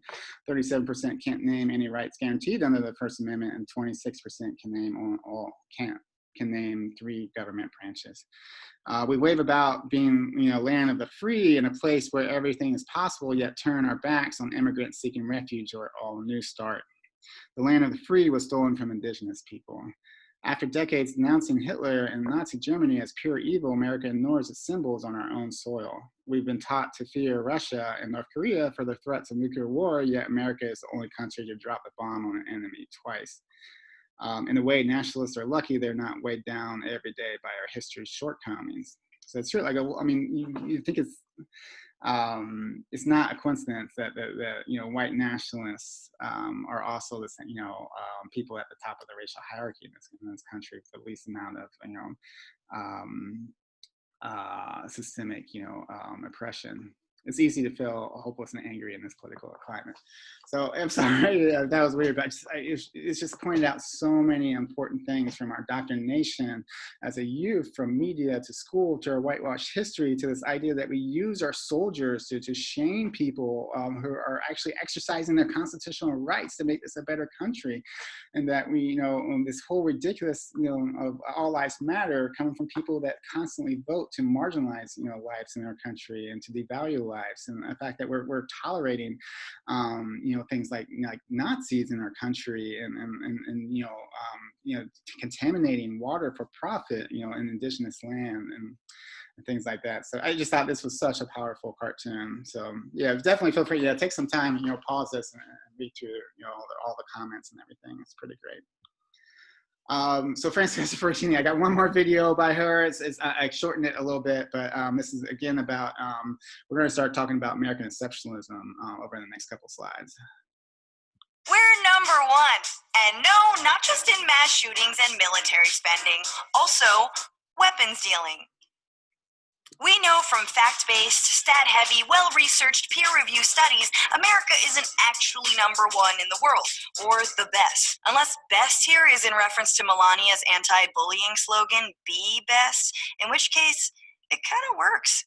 And yet we cling to the idea that we're the best, that everything we do in the world is for the good of it, and that we're the world's role model. It's often referred to as American exceptionalism. I'm Francesca Fiorentini, and today we're looking at this national myth of being the best, whether it's time to let go of it, and what it would mean if we ever did.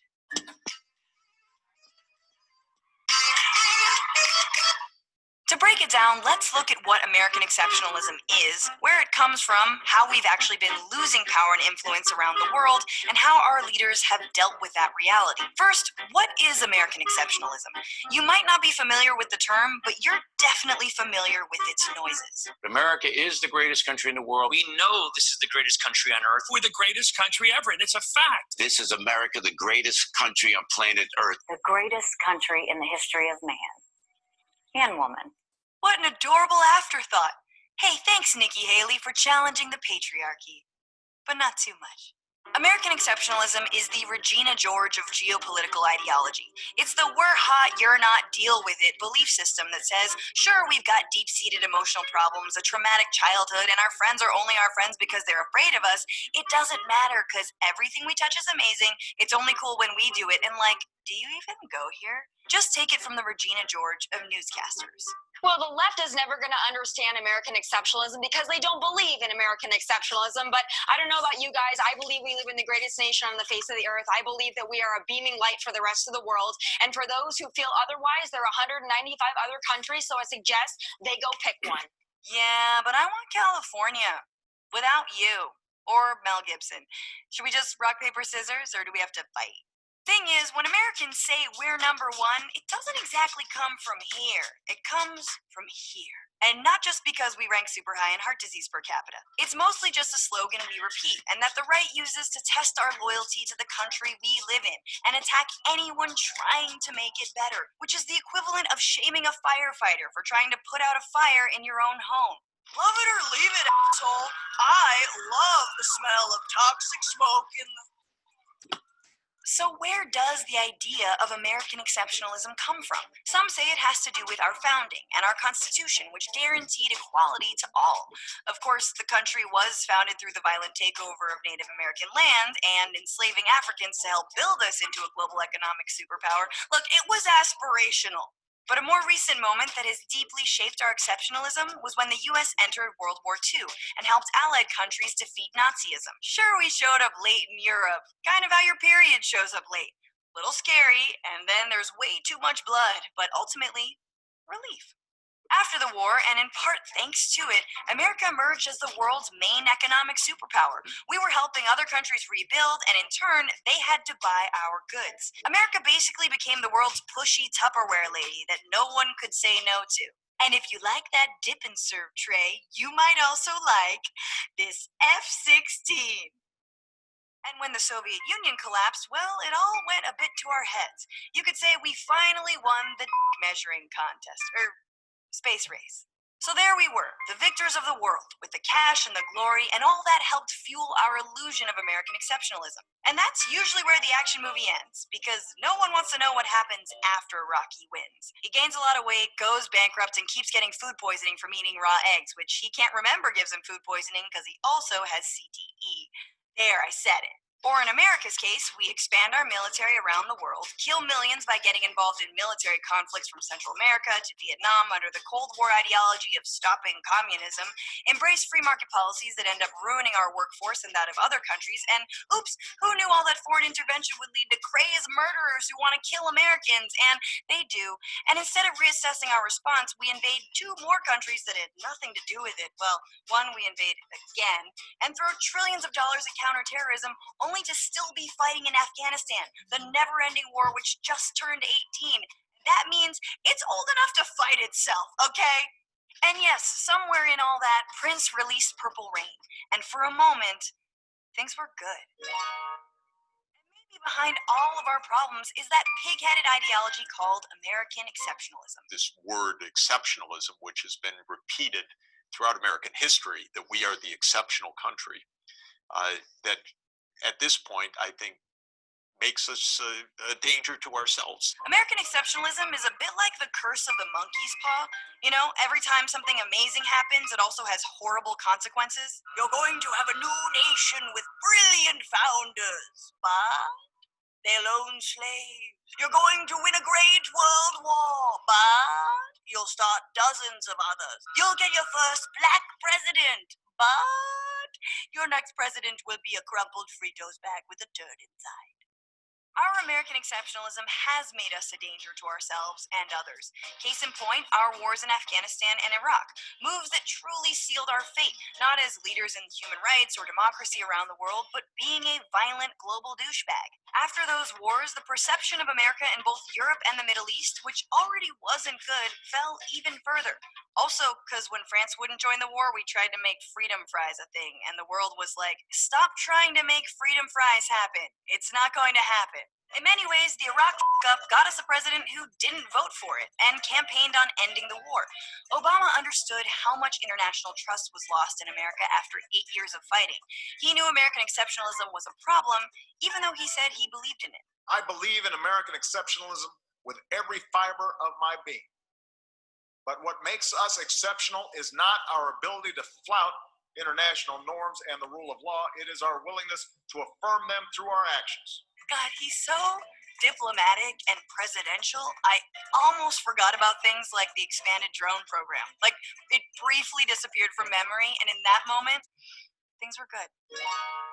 Obama came into the White House with a radical agenda on foreign policy by telling the truth about our foreign policy. While the United States has done much to promote peace and prosperity in the hemisphere, we have at times been disengaged, and at times we've sought to dictate our terms. But I pledge to you that we seek an equal partnership. All the Latin American leaders behind him are like, "Estás bien, hermano?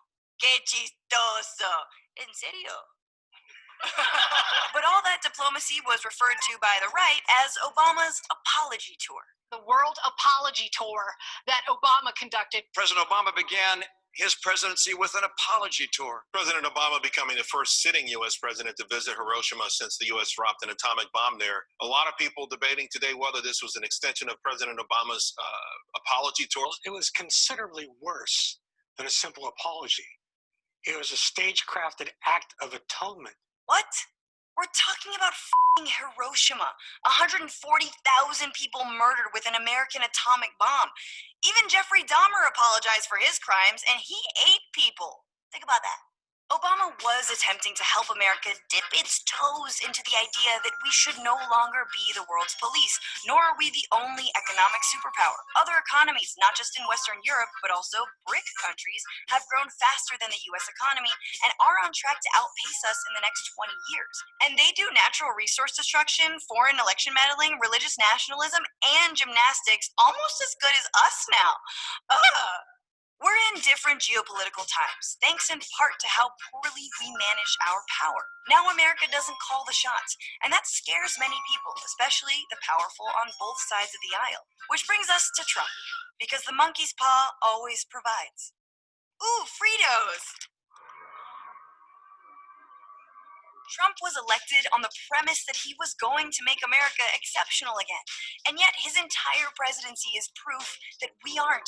He's a strongman TV star who got help from a foreign government to get where he is. Welcome to the rest of the world, baby! And in some ways, he knows we're not special. Because like Obama, Trump is also honest about our foreign policy. But this time with a sociopath's lack of regret. He's a killer, though. Putin's a killer.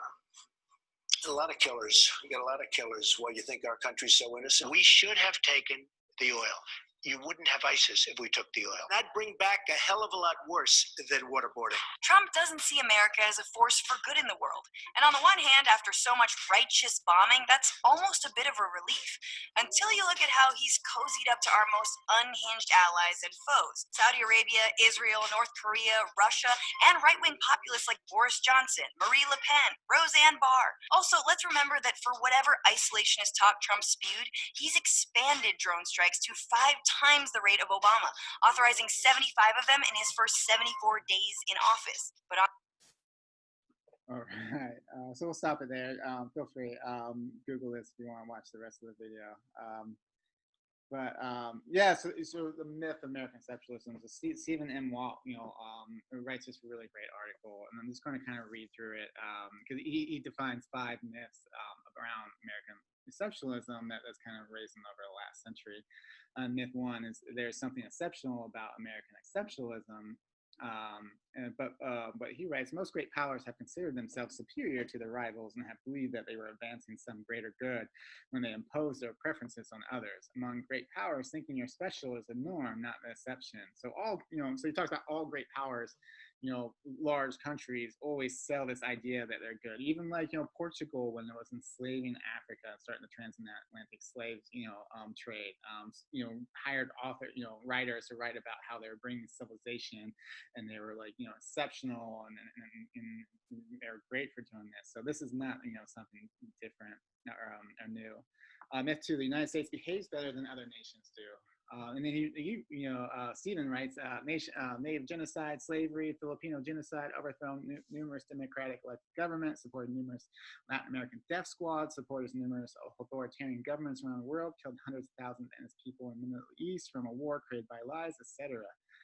And American success is due to a special genius. And then Stephen writes, that last comment wasn't Stephen. I grabbed that elsewhere, sorry. But Stephen writes on this comment, but America's past success is due to as much to good luck as it is very uniquely American virtues. The new nation was lucky that the continent was lavishly endowed with natural resources and traversed by navigable rivers. It was lucky to have been founded far from other great powers, and even luckier that the native population were less advanced and highly susceptible to European diseases.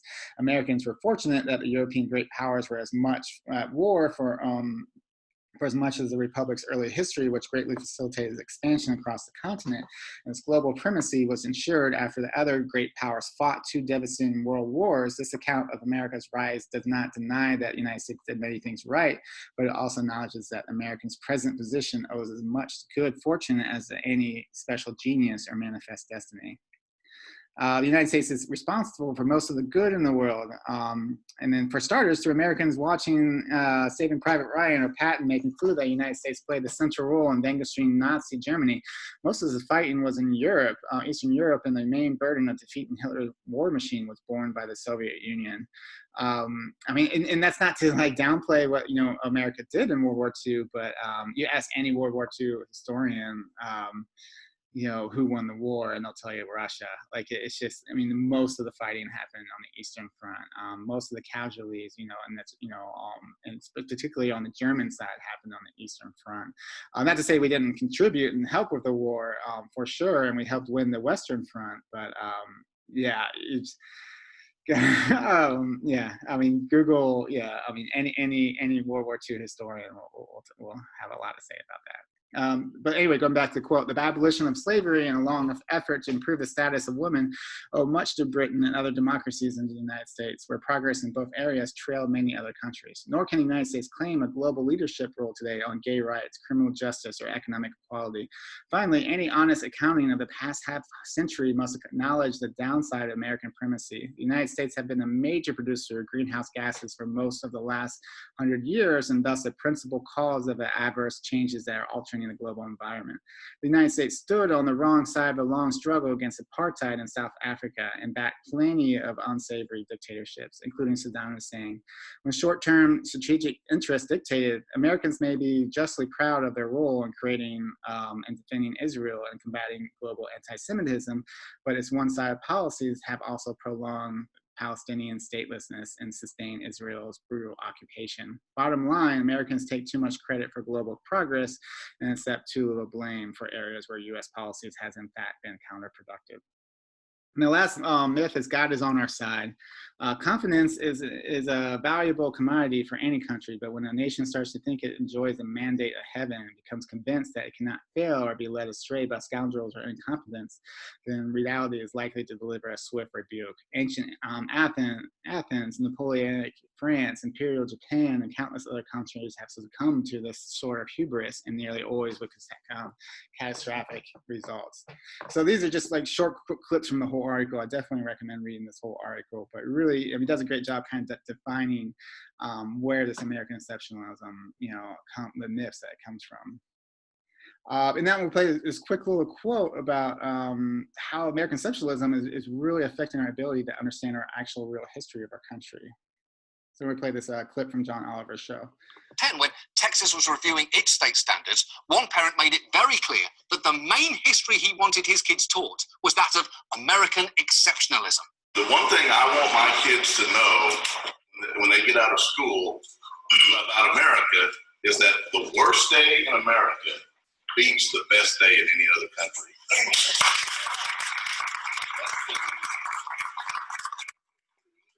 It seems like there becomes this great focus on the negative history of America. Instead of saying, take for instance slavery, instead of looking at it in a positive light that Americans overcame something as evil as slavery, and that we're still a great nation today, should be a testament to the kind of American spirit that exists in this country. Okay, so there's a lot to unpack there. First, your worst day in America really depends on who you are and, importantly, when you are. There is a reason, for instance, Marty McFly was white, because black people generally don't hang around with John C. Calhoun lookalikes who are obsessed with going back to the 1950s. And second, Americans did not overcome slavery. Certain Americans overcame certain other Americans, and slavery was ended, but whether it was overcome is very much another matter. And look, while I understand any parent wanting their kids to be taught something inspiring, what he's essentially asking for there is for his kids to be misinformed. And that's not going to serve them well when they grow up. It's not going to serve any of us well, because ignoring the history that you don't like is not a victimless act. And a history of America that ignores white supremacy is a white supremacist history of America, which matters. Because while it might seem obvious, history isn't over yet. It's still being written. And you know who understood that? John Lewis. He's someone who's very much part of American history, and he knew the importance of drawing a line from the past through the present. That might be why one of the last things that he did before he died was visit Black Lives Matter Plaza in Washington. He even wrote an op-ed to be published posthumously, which speaks directly to what we've been talking about tonight. Just listen to this extract read by Morgan Freeman. You must also study and learn the lessons of history, because humanity has been involved in this soul-wrenching existential struggle for a very long time. People on every continent have stood in your shoes through decades and centuries before you. The truth does not change, and that is why the answers worked out long ago can help you find solutions to the challenges of our time. All right, definitely check out this whole segment. It's called John Oliver. He does a segment on history. It's just such a powerful. We'll be touching this on the next class as well, as we'll be diving into. Our next class is about whitewashed history and the battle for our history. And then another unspoken platform that they push is this idea of this like perceived persecution. I say perceived because oftentimes this persecution, you know, it's exaggerated, and it's oftentimes it's used. Perceived persecution is oftentimes used to cover up either more real or more significant persecution of non-white people or people below the white racial hierarchy. Ibram Kendi, I did not label this quote, but this is actually a quote from his Facebook at Ibram Kendi, and I'll label this after I'm done with this. But Ibram Kendi, the guy that wrote Stampede from the Beginning, or Stand from the Beginning, and also how not to be how to be an anti-racist. Sorry, I'm having trouble speaking. But anyway, so I want to read this quote. It's a little bit long, but it perfectly summarizes its perceived persecution way better than I could. So he says, "Let's talk about persecution and why it animates the tyranny of Trumpism.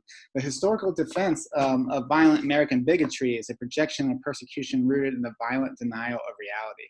Slaveholders imagined they were being persecuted by immoral and illegal abolitionists. Read the statements of secession. White male slaveholders imagined they were being persecuted for being seduced by enslaved black women they raped. Read their fiction. Ku Klux Klan imagined white people were being persecuted by tyrannical black politicians and voters and landowners. Read the statements justifying their lynchings and massacres of white capping. Jim Crow segregationists imagined they were being persecuted by outside agitators.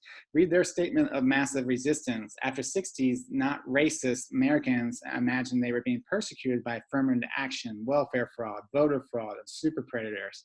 Today, the red hats, who are mostly but not exclusively white, imagine they're being persecuted by divisive anarchists, critical race theorists, and anti-racists of all races. None of these racist ideas are inherent. The Trumps of the world produced and circulated these ideas to make people think the problem and the source of their own problems are those bad people, as opposed to bad policies, that these bad people are persecuting them. And I'm talking about anti-Black racism, historians of anti-Native, anti-Asian, anti-Latinx racism, historians of sexism, homophobia, transphobic, xenophobic, anti-Semitism, ableism, capitalism, to name a few, can share similar histories. Subject groups across the board who've been struggling for equal rights and resources and the power of injustice are framed as persecutors. Police officers imagine they are being persecuted by Black Lives Matter. Men who imagine we are being persecuted by Me Too.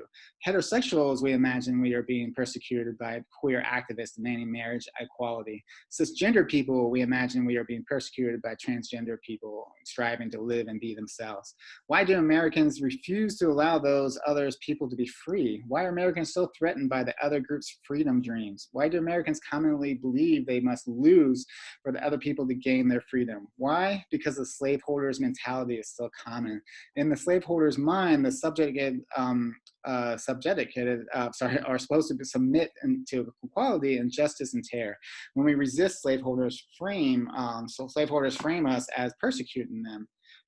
Let me start that over. It says, because slaveholders' mentality is still common, in the slaveholder's mind, the subjugated are supposed to submit to inequality and justice and terror. when we resist, slaveholders frame us as persecuting them.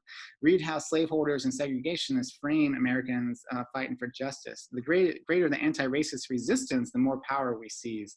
The more extreme slaveholders and segregationists become in their attacks and their imaginary that they are being persecuted. History explains the present. The slaveholders' worldview is only submission to them or persecution of them. This is the worldview we're facing today. This is the worldview of tyranny and fascism, but history is on our side. Trumpism won't age well like its predecessor. So I don't even need to add anything else to it. I think Kennedy just perfectly captures that this feeling of perceived persecution by the people actually maintaining the supremacy over others. It's just, it's part of our country. It's in our DNA. And then there's these strategies that further this white victimization strategies. So I'm going to go over a couple of these, but we talked about a lot of these in past classes. So I'm just going to briefly, kind of summarize these. But these are important to understand because they're major tools for the political right to make themselves, make them as the people on the top of the hierarchy seem persecuted. The biggest one is the anti-PC movement, and that really started in the 90s. That was from the works of there's a network of conservative donors, from Koch brothers, Allen, all these other organizations. They were financing all these think tanks and authors around this idea that they wanted to discredit the liberal academic world, especially after the 60s and 70s when we saw this rise of these new radical historians and cultural studies and things, and it was hurting their political power. So they created this idea of political correctness. Before 1990, no one said the word political correctness. I think it was used as satire and this play and along like in the 60s, or it was but no one used it. But then they created this idea it would be a dog whistle to kind of exaggerate and demonize the efforts of liberals and marginalized people who are challenging their own oppression. So it's kind of like this false narrative that created, it essentially created victims out of white people perpetuating white supremacy. So it's or sexism or all these other things. So instead of so the premise of it is so they what they first did is they created all these articles in 1990. So I'm gonna read this quote real quick that'll explain a little bit about background. If you search ProQuest, a digital database of US magazines and newspapers, you find that the phrase political correct rarely appeared before 1990. That year it turned up more than 700 times. In 1991, there were more than 25 instances. In 1992, it appeared more than 2,800 times. Like Indiana Jones movies, these pieces called up enemies from a melange of old wars that compared the thought police spreading terror on university campuses to fascists, Stalinists, McCarthyists, Hitler Youth, Christian fundamentalists, Maoists, and Marxists. So definitely read this, a really great article by Maura Weigel that explains the history. But basically, all these conservative donors hired all these, writers and to just mass produce hundreds and eventually thousands of articles around this really scary movement in the academic world called political correctness, which was basically they related to thought control and fascism, and it was like taking it over. And they coordinated with the political right. George Bush a year later gave a speech where he identified PC as a major danger to America. He said, ironically, on the 200th anniversary of the Bill of Rights, we find free speech under assault throughout the United States. The notion of political correctness has united controversy over the land, and their own Orwellian way crusades that demand correct behavior, crush diversity, and name of diversity. So essentially what they did was they created this idea where if anyone tries to call out, on someone's racism or sexism or homophobia, instead of having to defend that, racism, sexism, or homophobia, now that person can play the victim and say, I'm the victim of out of control political correctness. So they basically demonized, the anti-racist movement, the feminist movement, LGBTQ, movement. They demonize, the academic world. They demonize marginalized people, kind of fighting the oppression they live under, saying they're the problem. They're the ones that want to, police us and take away our freedom of speech and take away, and they're the fascists. And so it made the people perpetuating these oppressive systems the actual victim. So it's a very clever system, and to this day, it still brings a lot of power to the political right. Trump in 2016, whenever he was called out by his clear, racist or sexist, actions and policies, he would just, follow up saying, "Oh, I'm not going to be a victim of political correctness, or I'm not going to bow down to political correctness." And then there'd be huge applause, in the audience. People love that stuff because it makes them the victim. It makes the Republican voters the victim in this scenario, even though they're the ones perpetuating these repressive systems by voting in these politicians who are running off of racial dog whistles and pushing racist policies. And then, it kind of, from there, it goes into, a couple years later, the USSR, breaks down, and that's like a major narrative of the Republican Party is relating, relating liberals and and civil rights activists as communists.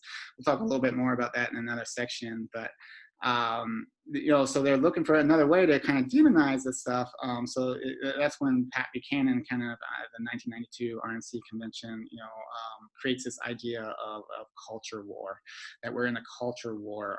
It's not that Black people and women and LGBTQ people are trying to fight for their rights. It's really a culture war for the soul of the nation. And all these Black people and all these women and all these gay people are actually immoral, and the people that are actually doing the oppression are actually the moral people, and we'll cover this up with some nice dog whistles like family values, traditional marriage, soul of America. And so he gives a speech where he says, "There's a religious war going on in our country for the soul of America. It's a cultural war as critical to the nation as we one day, as will one day be, as was the Cold War itself." So he's trying to make that connection, that Red Scare connection to this cultural war. And he says, "We must take back our cities, take back our culture, take back our country. God bless you and God bless America." So yeah, and what that means, take back our culture, is let's continue, denying marriage to gay people. Let's continue denying reproductive rights to women. Let's continue denying Black people equality.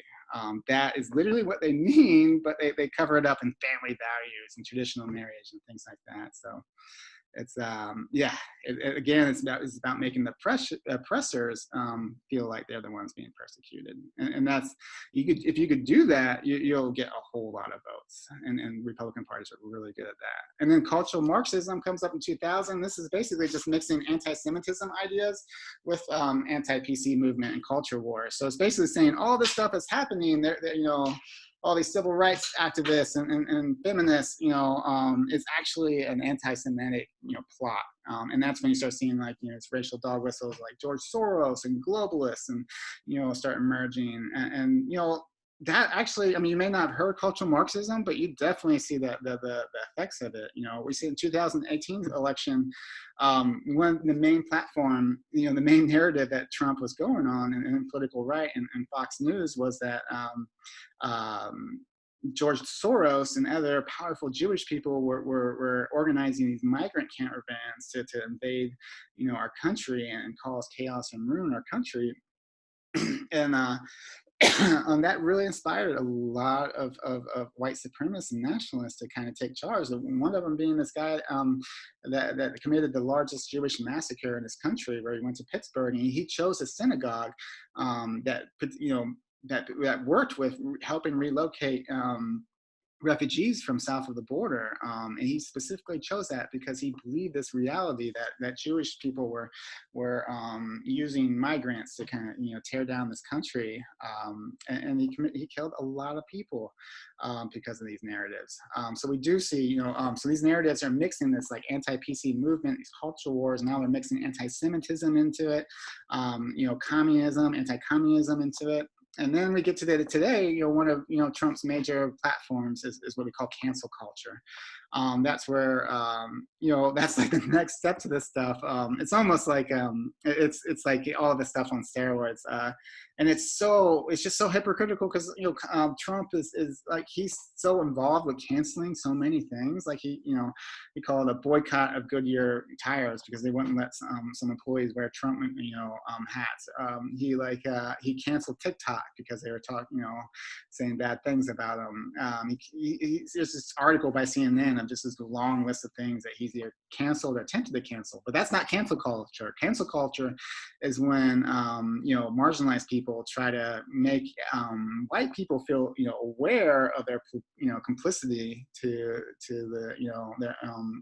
the systems that are oppressing these marginalized people. Like trying to make Dave Chappelle aware that when he makes transphobic jokes, that actually, he's complicit with this system that basically transphobic, transgender people are, murdered at higher rates than any other people in this country.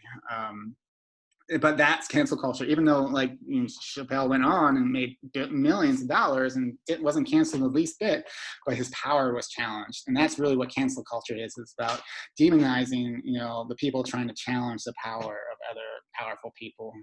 So we read these two quotes. The problem with perspective is cancel culture isn't real, at least not in the way people believe it is. Instead, it's turned up into a catch-all for when people in power face consequences for their actions or receive any type of criticism, something that they're not used to. And then all cancellations are not created equal. Christine Blasey Ford, who accused Brett Kavanaugh at Supreme Court confirmation hearings of sexual assault, was inundated with death threats, forced from her home, and driven into hiding. Dave Chappelle, accused of transphobia, collected millions from Netflix for a series of stand-up specials and got his feelings hurt.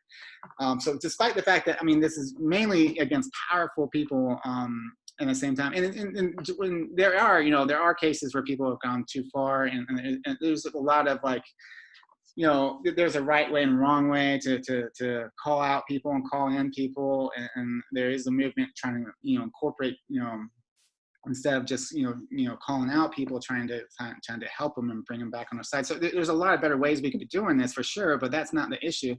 No one's saying, hey, we need to learn better ways to call people out. They're saying, hey, the people calling out are the actual oppressors. And so there's, again, they're trying to make the victims. You're trying to sell this idea that every, Republican voters are being persecuted, because all these other people are trying to hurt them in order to gain their own rights. So it's these are some of the more common things that we see today that the majority of the Republican Party really tap into some of this stuff. And there's a couple of really great quotes. I don't have to read them all, but I want to read this one for AOC. Many of the people actually canceled are those long denied a fair hearing of their ideas to begin with. Palestinian and human rights advocates, abolitionists, anti-capitalists, anti-imperialists, not spicy contrarians who want to play devil's advocate with your basic rights in the New York Times. That's true. There are actual people being canceled in this country. Undocumented immigrants don't have a voice. Transgender people don't have a voice. Palestinian advocates don't have a voice. But no one's saying that's cancel culture. It's more when we challenge, Dave Chappelle and on this when we call out his transphobia. That's cancel culture. So definitely, I would take time, pause this and read these other quotes. Are really fantastic.